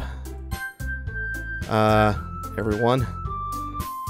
So we'll return. I'm going to say we're going to help Yuri. I've never done this well. Well, I'm probably be most useful helping out Yuri. Me? Are you serious? Why would you? Natsuki, I can already tell you're about to say something mean. No, I was just saying, so you'll be helping Yuri then, Flip the Bacon? Yeah. That's what I'm going to do. I'm glad. I have a bad habit of overthinking these sort of things, so I think your senses will be very useful. That's great to hear. Natsuki, will you be able to handle the baking yourself? I mean, yeah, I already said I would be fine. Okay. Everyone can tell Natsuki is feeling a little sour, so is that everything we need to go over? Yeah, that should be about it. Are you guys excited? Well, excited might not be the right word, but I suppose I'm looking forward to it a little bit. Do you feel the same way, Flip the Bacon? Me? I guess you could say I'm interested to see how it turns out. Ain't good enough for me. What about you, Natsuki? Natsuki, what? Why is everyone yelling at me? I didn't even do anything. No, that's not what I meant at all. Yuri anxiously glances between everyone in the room. I'm sorry for this. I don't really know why Flip the Bacon picked me, and also your cupcakes are the best cupcakes I've ever had. They go really well with my tea, and nothing that I do will ever and nothing I do for the event will compare to that. So I get it. I'm kind of surprised though. Why? Well, I'm the one acting immature. I already know that, but you're trying to cheer me up all of a sudden. I know I'm not very good at it. I'm sorry if I said something bad. Natsuki isn't the only one surprised. Monica and I are also taken aback by Yuri's words. When she's already has trouble with words, trying to cheer someone up must be far out of her comfort zone, but I begin to understand. Yuri was trying to sound like Sayori. Even if I didn't work perfectly, I could tell she tried to say something Sayori would say at a time like this, because Sayori always blah blah blah. Oh, I can appreciate it. I'm sorry for making a big deal out of nothing, but I'm going to say this. You better bet that my cupcakes are going to be the best part of the whole event. I believe you. Yeah, I hope to see everyone do their best. But with that, there's nothing more for today, so I guess it's time for us to head out. Alright, let's get out of here then. Everyone picks up their things. I start to follow Monica and Natsuki out the door. I turn around. Sorry. I realize I don't have any way of contacting you this weekend. Oh, you're right. I can't believe that slipped my mind. Should I give you my phone number? I think that would be the best way. Yes. Alright then. Yuri and I exchange phone numbers. Okay. Then I'll be stopping by your house on Sunday. My house? Is that a problem? No, not at all. I just thought that I would be the one going to your house since I'm the one helping you. I suppose that makes sense. But if you don't mind, I think I would prefer going to your house. Alright. In that case, it won't be a problem. I decided not to press Yuri for a reason. It's not like it should matter much either way. So I just need to make sure my room's clean. I hope I managed to make myself useful in some way. I'm not really nearly as creative as you are. Don't underestimate yourself, Flip the Bacon. I think that we make a very productive team, even if you only choose me because you felt bad or something. Wait, you don't actually think that, do you? I don't know. It's difficult to come up with any other reason you may have chosen me. You're forgetting the one reason with the most common sense. You're forgetting the one reason with the most common sense. I choose to help you because that's what I want to do. But Yuri thinks to herself with an extremely tense expression. Yuri, you're overthinking this. You wanted me to point out when you're overthinking, right? I didn't realize. I'm telling you, I want to. That's all there is to it. Do you believe me? Yuri thinks really hard again. She looks straight into my eyes for a long while. I believe you. As if it took her tremendous effort, Yuri finally says that and relaxes her expression. I'm really looking forward to Sunday. Yeah, I am too. After the exchange, I make my way out the door. Yuri follows. I can't believe this. Yuri's going to come over to my house Sunday. My anxiety shoots through the roof, even though I've gotten pretty used to handling her at this point. There's no telling what might end up happening outside of school. More than that, she told me she's looking forward to it.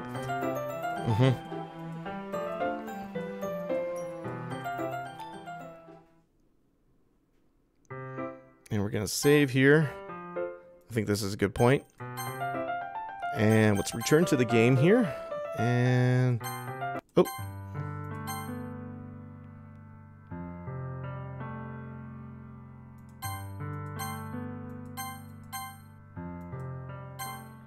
Yuri, thank goodness. Ah, look at this. She's wearing a cute little sweater here.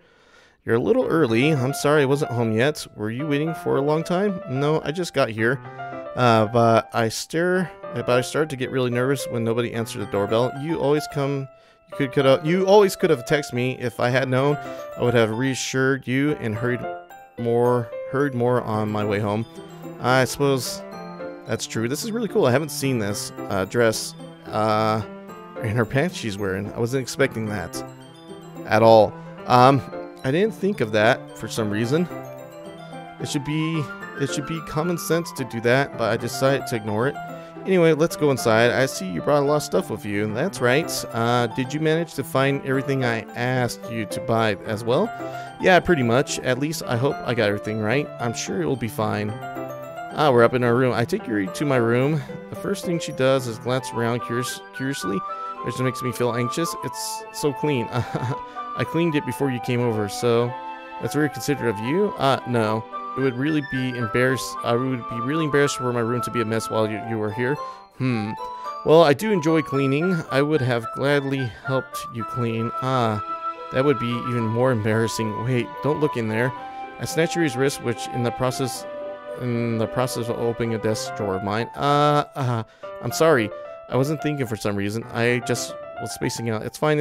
I let go of Yuri's wrist. She puts both of her hands firmly in her lap as if making sure she's keeping track of them. So, should we get started?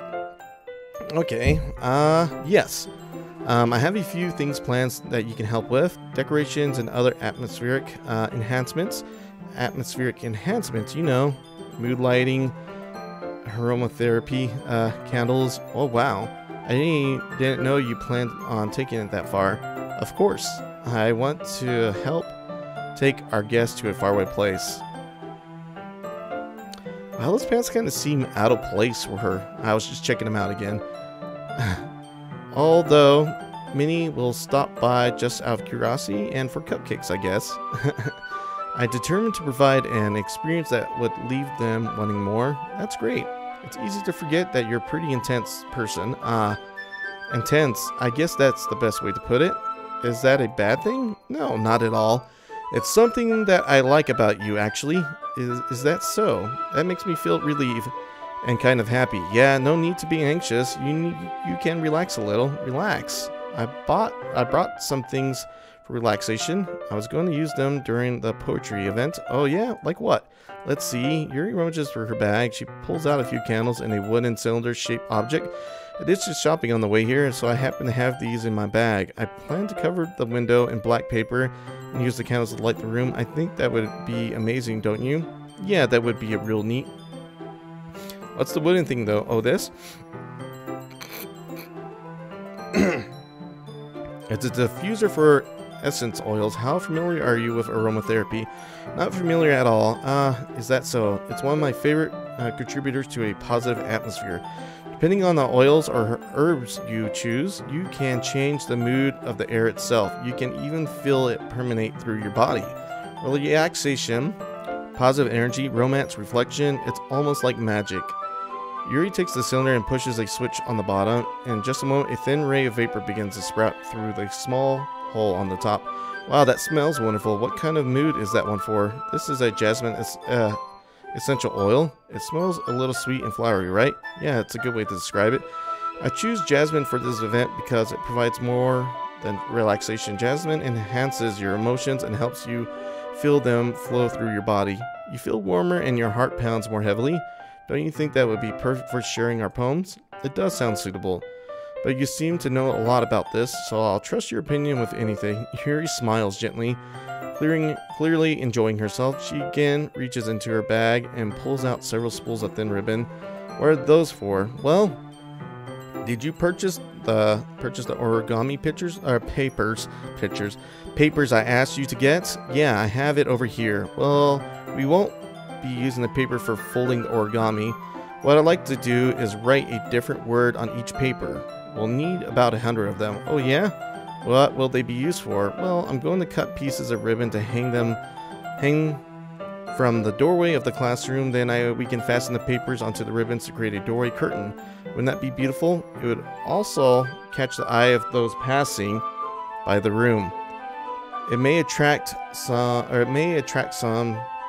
to peek inside. That's really creative. I had no idea you'll be so good at this. Yuri, is that so? Well, I suppose I do get a little intense, as you put it. She's like, ooh hoo hoo. Yuri giggles with red cheeks. Is it just me, or is she more relaxed when it's just the two of us? Or maybe it's the excitement she feels from sharing something that she enjoys. Here's a marker, Flip the Bacon. You can write any characters you want. I'll help you once I finish cutting the ribbons. Alright. Sitting on the floor together, the two of us get to work. I carefully draw a different character on each paper, doing my best to manage my bad handwriting. Yuri unravels a long strand of red ribbon to her desired length. Then she reaches into her bag once more and pulls out a pocket knife. The knife is strangely beautiful. The silver handle has an interlaced pattern of waves etched into it. The blade itself is gently tinted blue. That's no ordinary pocket knife. It looks really fancy. Well. Embarrassed, Yuri looks away. What is it? You're going to think it's weird. Yuri, whatever it is, I have no reason to judge. To each their own, you know? If you promise you won't be weirded out, yeah, I promise. Alright. The thing is, I'm kind of into knives. They're just so pretty. I can't help it. I don't know what it is. The combination of craftsmanship and feeling danger, maybe. What am I saying? Please don't think I'm weird for this. You're laughing at me. No, I'm not laughing at you. It's just funny how nervous you got about sharing. It's an interesting thing to be into, I guess. But I think it kind of suits you. It suits me. Yeah, it's kind of intense. We good? Do we need to go get the princess? Right now? Do we need to go get it right now?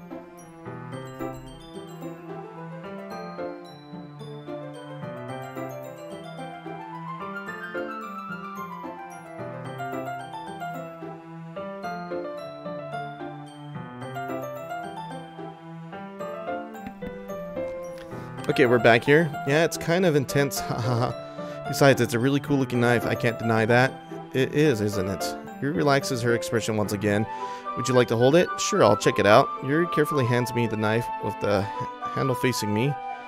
I take it and turn it around in my hands. It feels heavy and extremely solid. Where did you even get a knife like this? Curious of its sharpness, I feel the point of the knife with my index finger. Ow!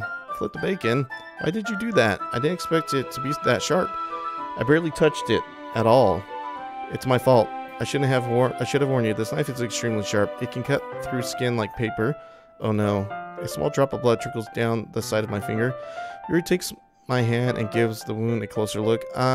She stares at it and noticeably fidgets. If you're squeamish, I'll go wash it off. Without worrying, Yuri puts the finger in her mouth and licks the wound. I feel her tongue curve around my finger. Startled, I instinctively pull back. Oh, please forgive me. I wasn't thinking. Yuri lowers her head, her face burning up. Yuri, that's the most embarrassing thing I've ever done. How could I do something like that? I'm sorry. Sure, it was a little weird and it took me by surprise, but I guess she was just trying to help, right? Yuri, I think you're overacting a little. She doesn't lift her head. What if she doesn't recover from this for the rest of the afternoon? Alright, you know what? This might be a stupid thing to do, but I'll do it anyway. I take Yuri's hand and lick her index finger in return. Good morning, X3 Gamer. Flip the bacon. Did you really just do that? Now we're even. Yuri just looks at me like I did something wrong. I knew that would be a bad idea. If not for the sweet aroma of the jasmine oil, the air would be extremely heavy right now. You're so weird, Flip the bacon. Yuri giggles shyly. You're calling me weird. I have no response to that. Where do you keep your bandages? I don't think I need one, actually. It was a tiny cut. Look, it's already stopped bleeding. I see. That's relieving. The tension is quickly lifted. We each resume our respective activities. I watch Yuri's knife cutting through the ribbons like it's nothing but air. Meanwhile, I continue to make progress on the paper.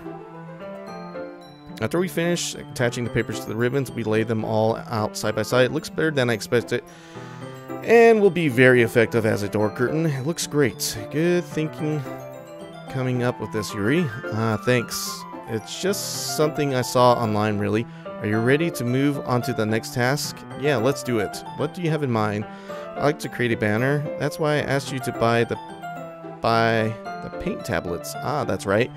One of the items Yuri had asked me to buy was a kit of watercolor paint tablets. We will need about 6 cups of water to put each of the tablets in. Do you mind fetching those for us? Of course not. 6 cups of water. I'll be right back in a minute. Thank you very much. Oh, and just a little bit of water, okay? If you fill the cups too much, it will be too diluted. Taking Yuri's advice, I decided to use small plastic bathroom cups rather than full-size glasses. I put them on a plate to catch any paint that drips off, or any paint that drips, and bring it back into my bedroom. Yuri? Yes, I came in to see Yuri quickly rolling her sleeve and putting it back over her arm. Nothing. Your face is a little red. Is it too hot in here or anything? No, not at all. There's nothing wrong, so let's mix the paint. Yuri hurriedly dismisses me and takes it upon herself to unwrap the tablet, dropping them into cups. So, I thought we would do something simple that would look very nice. I like to paint a gradient across the banner, starting with the colors for a sunrise, then daytime, then sunset, and then nighttime. Once it dries, I'll write an inspirational quote across the banner. We can hang it on the wall behind the podium at the front of the classroom. Neat. What are you going to do it right? Well, it'll be more fun to surprise you. Yuri smiles at me. If you say so.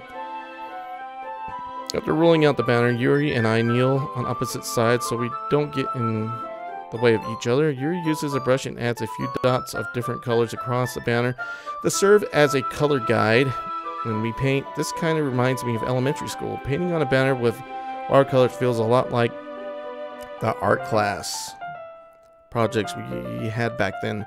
It's relaxing. I'm sorry if this feels too childish. No, didn't mean that at all. It's kind of fun, you know? Yeah, it is fun. I'm glad you feel that way too. Yuri stops painting for a moment, thinking to herself, for me, I don't need to go out and do crazy things to have fun. In fact, I usually don't even want to. I just like when I can spend time with one other person, even if it's something simple like reading. It doesn't even matter if we don't talk much. Just having a friend next to me makes me feel a little bit nicer. I think that's all it takes for me to be happy. Is that so?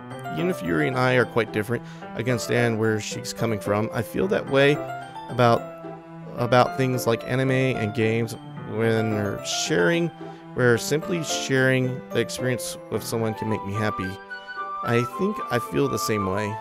Yuri smiles gently. I knew you would understand. Yuri leans over the banner to grab an unused brush, but I move at the same time, causing my head to bump into hers.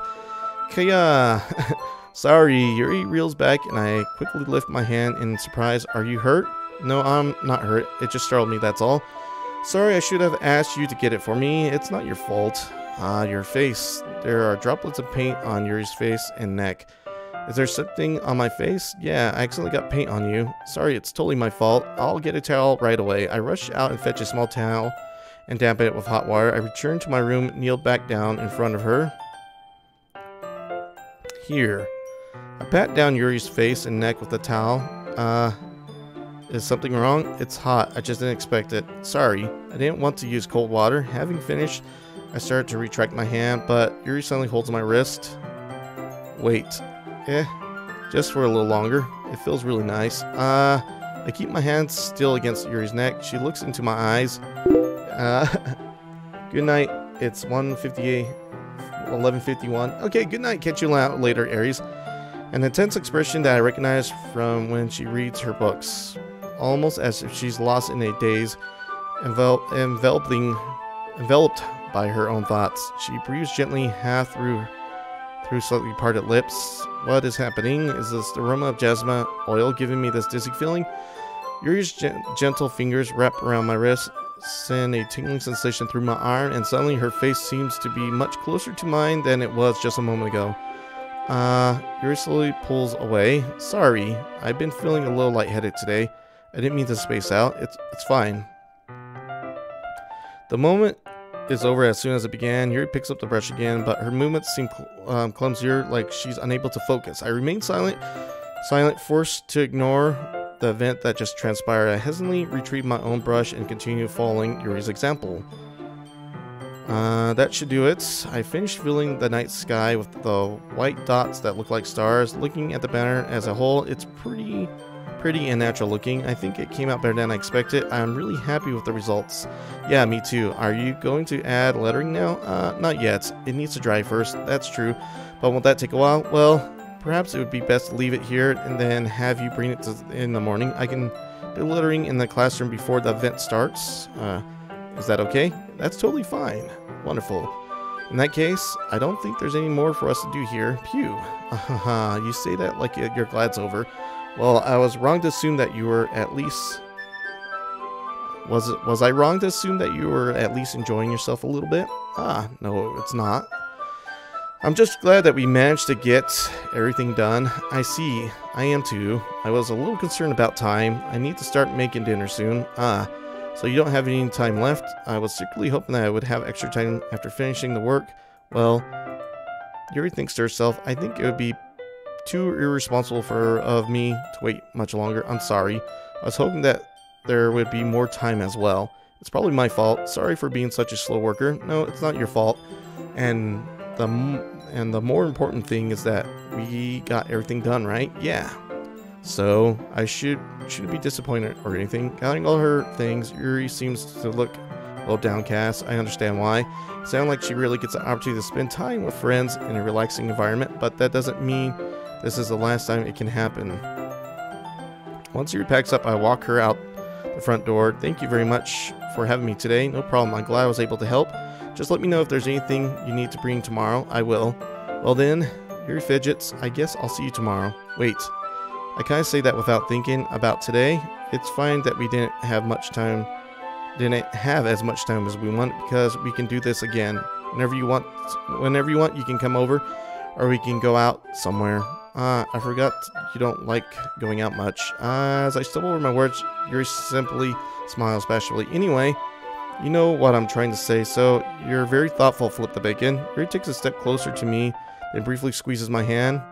I kind of like that about you. Well, how am I supposed to respond to that? But I don't even get a chance to, as Yuri suddenly pulls back. Sayori? Hi, Flip the Bacon. Sayori. Just now, we weren't... It's okay, Flip the Bacon. I just stopped by to say hi. Well, it's nice to see you. I'm sorry, but I'm already on my way to leave. Really? That's too bad. I'm sorry, but we'll all be together at the festival tomorrow, so that's fine, right? Of course. Sayori beams. Yeah, so I'll see you tomorrow. Clearly embarrassed, Yuri huddles off. Sayori waves goodbye. Sayori, I thought you didn't want to come over today. We'll skip all this.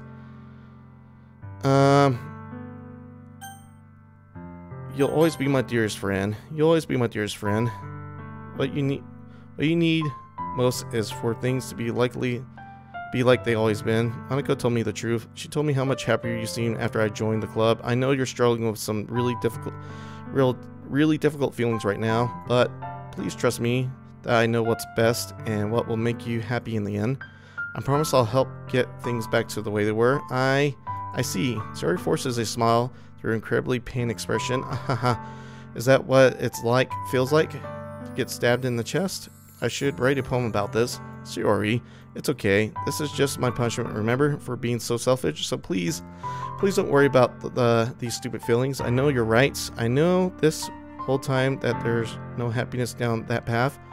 That's why I came here, just so I could get the answer I need to hear. And the other thing, you're also right that I just want to go back to the way it was. I realize that now. You really do know me better than anyone. Flip it again. I trust you with anything and all. So, Sayori's smile finally breaks.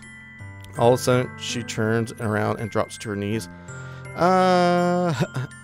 Clutching her head with both hands, she screams as loud as she can. I'm so shocked I don't know how to react. Sayori looks over her shoulders and flashes me one more weak smile before turning around and running off. Sayori, I left helplessly standing in front of my house. Why am I feeling so horrible about this? There's nothing I could have done. The most I can do is support Sayori through her feelings and help her on the path that's right. But I'm having so much trouble understanding Sayori's feelings as she is. Even though I can comfort her, I keep wondering if I should be doing something more or something different. I know these thoughts will continue to plague me until things are back to the way they were. I'm going to give it everything I got. Sayori will always be my dearest friend. I'll do whatever it takes to put a smile on her face every day. And it's the day of the festival. Of all days, I expected this one to be the one I'll be walking the school with Sayori. But Sayori isn't answering the phone. I consider... Let's see... I forgot to read that part. Oh well.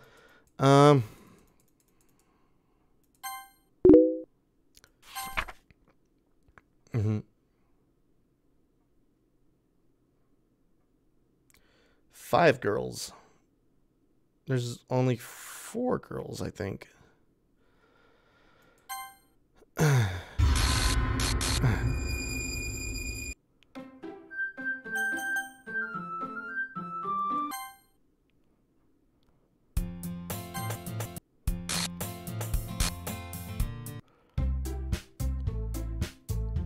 And now we're going to go for the true ending. We're going to wrap this up as quickly as possible. For the 4 girls, I don't know. You know? I can't really say one way or the other.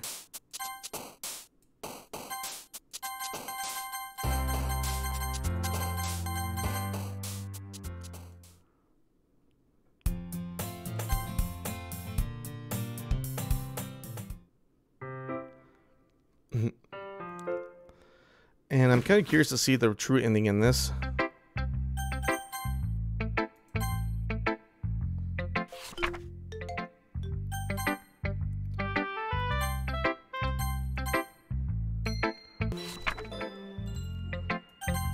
And, I don't know, all of them are interesting in their own ways, to be honest with you.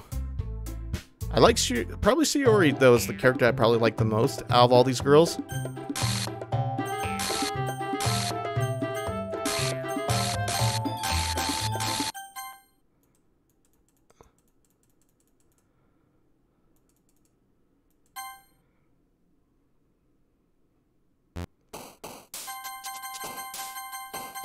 I don't think it matters at this point which ones we choose. Whoa.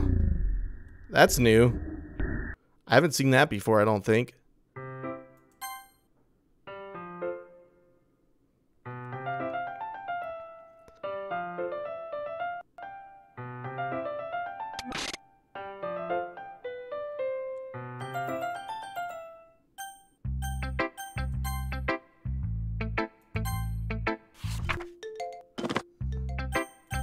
And I believe this should get us the true ending now. I'm pretty certain on this.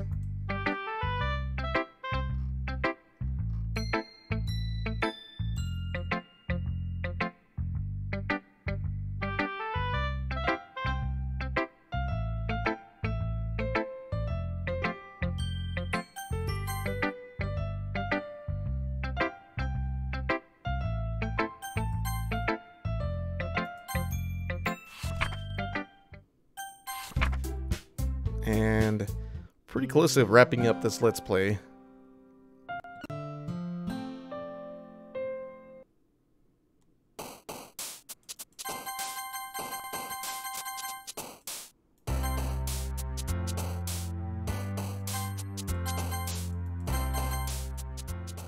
And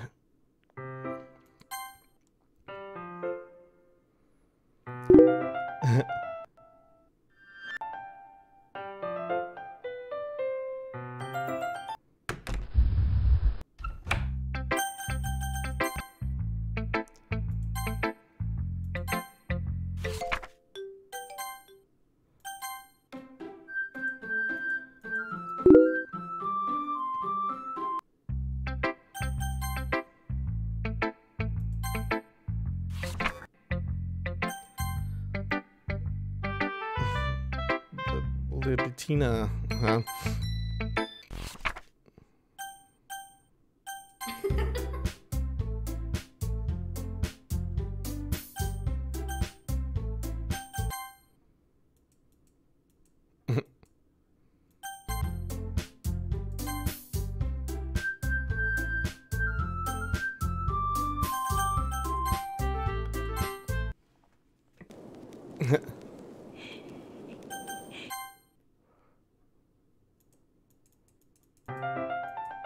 I think this is where, yeah, this happens.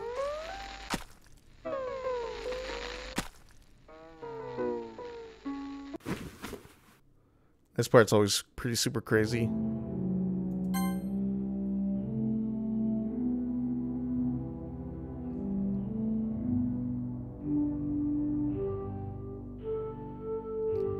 Ended up staying here for a couple days.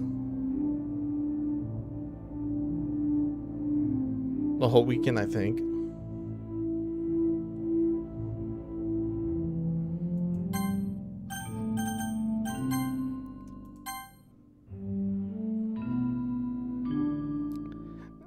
I was really confused about this earlier when I first played this, like that the days were actually changing.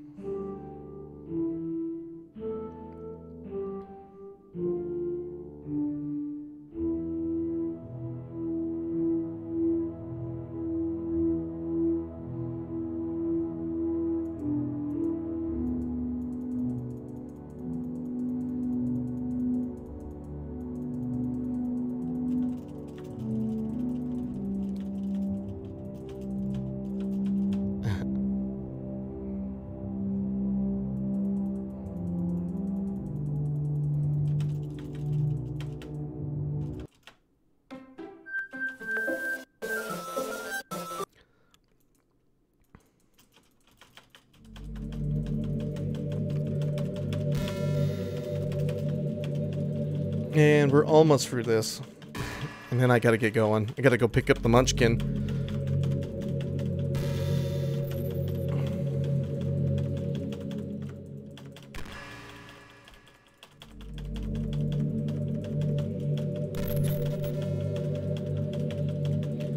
And we're almost there, and then we get the true ending, and then we can just call it good.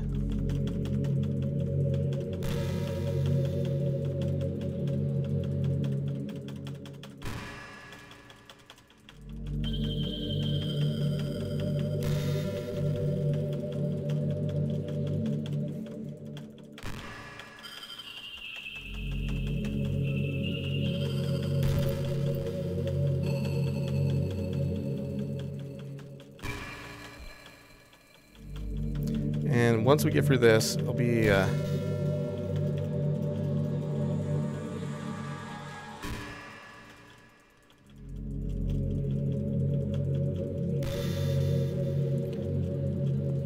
we're almost done. Almost done here.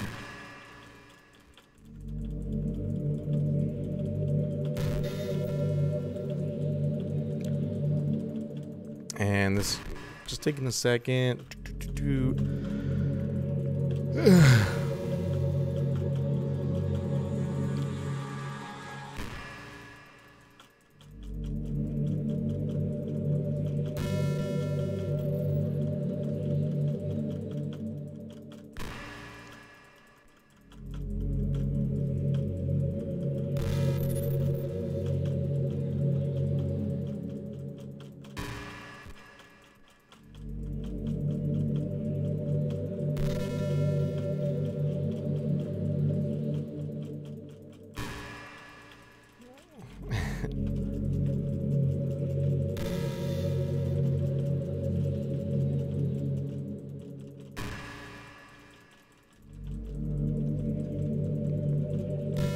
and soon it'll be over. I think we gotta write our poem and then we go and delete our character.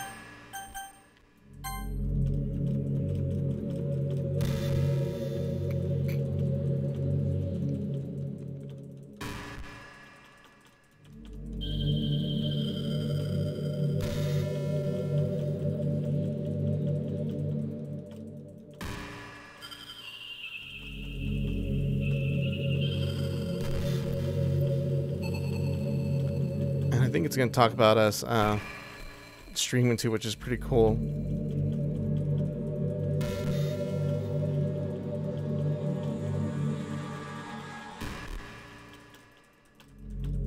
And then I always like this.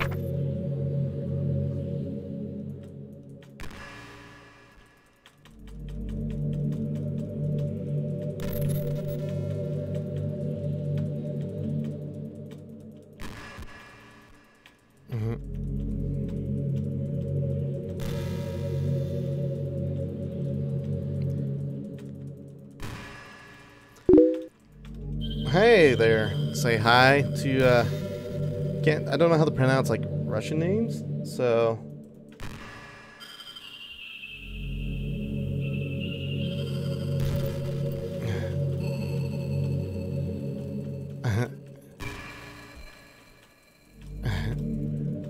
so we're just wrapping up.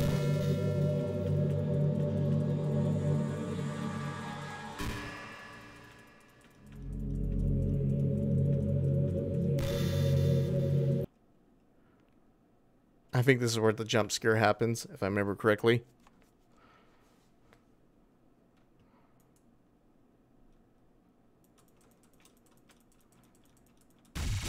Yep.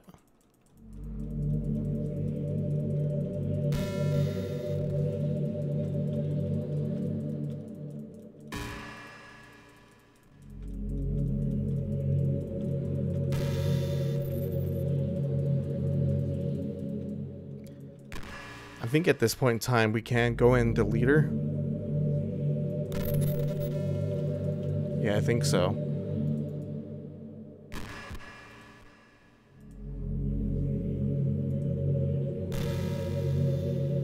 And that's in here.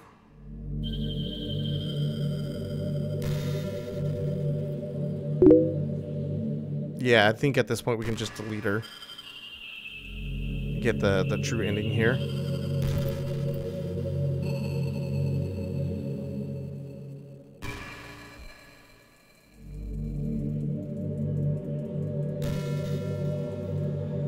I just want to see this. I don't know if I remember reading this last time.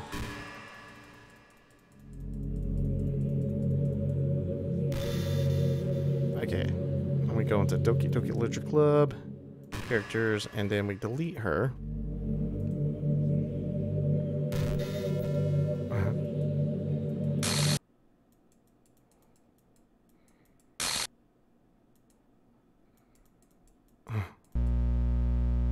I believe we got the true ending now.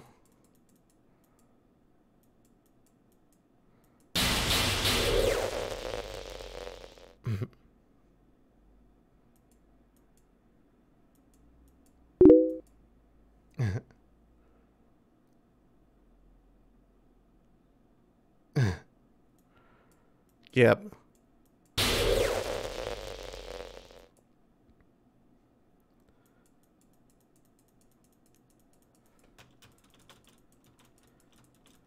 And I believe I'm hoping to see if we get the true ending this time.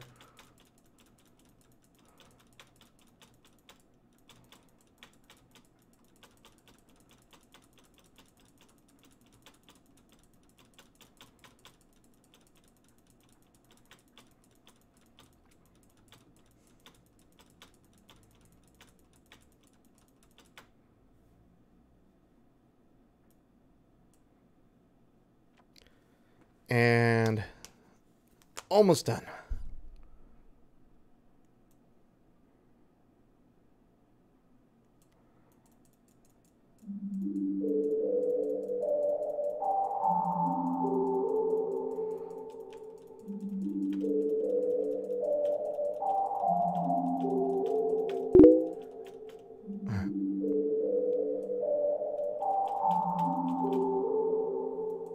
The fourth act ending is different.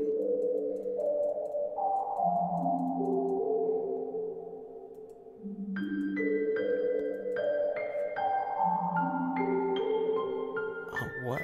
Did I have a dead pixel? Oh, no, it wasn't.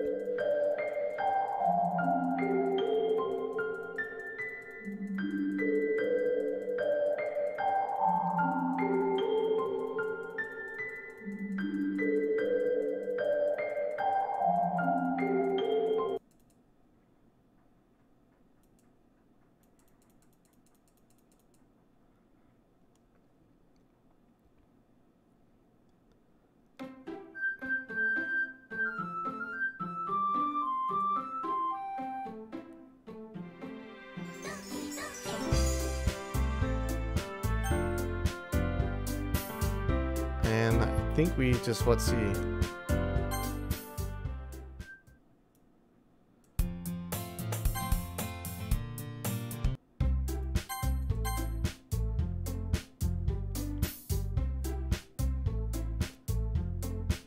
And I think this will be the end officially.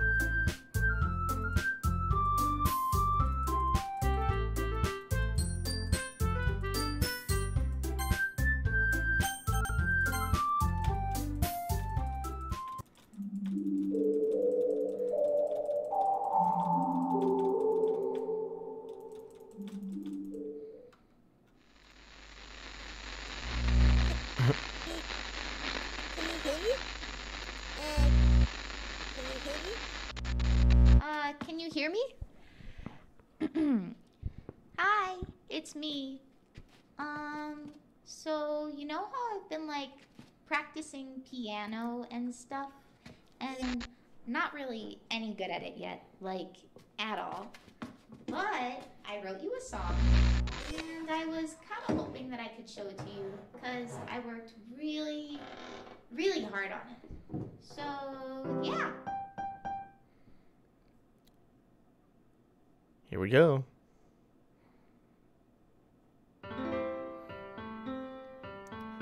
This should be it, guys. And then I gotta book it out here and go pick up the princess. Every day I imagine a future where I can be with you. In my hand is a pen that will write a poem of me and you. The ink flows down into a dark puddle. Just move your hand right the way into his heart. But in this world of infinite choices, Oh, so yours says different words in that one? find that special day.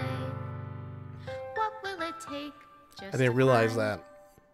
that special day? I'll just have to look it up later at a different time.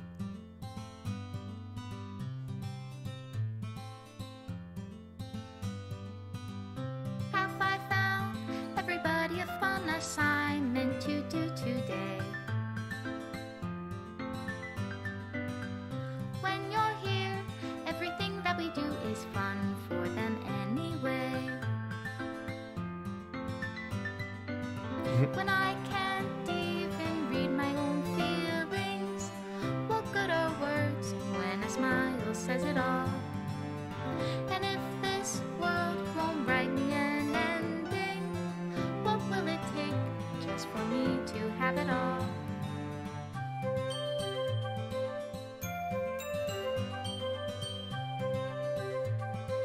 It's pretty cool that one guy pretty much made all of this.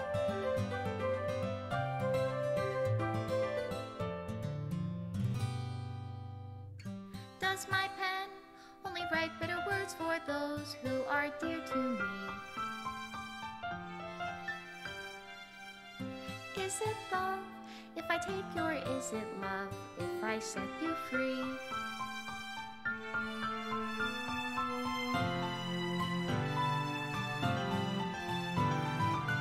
The ink flows down into a dark puddle. How can I write love into reality? If I can't hear the sound of your heartbeat, what do you call love in your reality? And in your reality, if I don't know how to love you, I'll leave you be.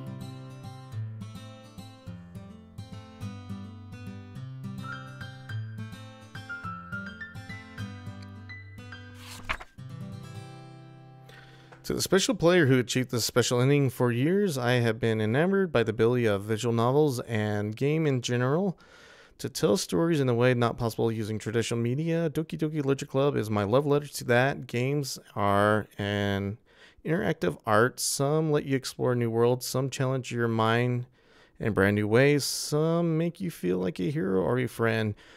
Even when life is hard on you, some games are just plain fun, and that's okay too. Everyone likes different kinds of games. People who enjoy dating sims may have a heightened empathy for fictional characters, or they might be experiencing feelings that life has not been kind enough to offer them. If there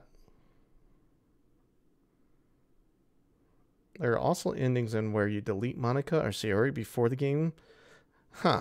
Interesting.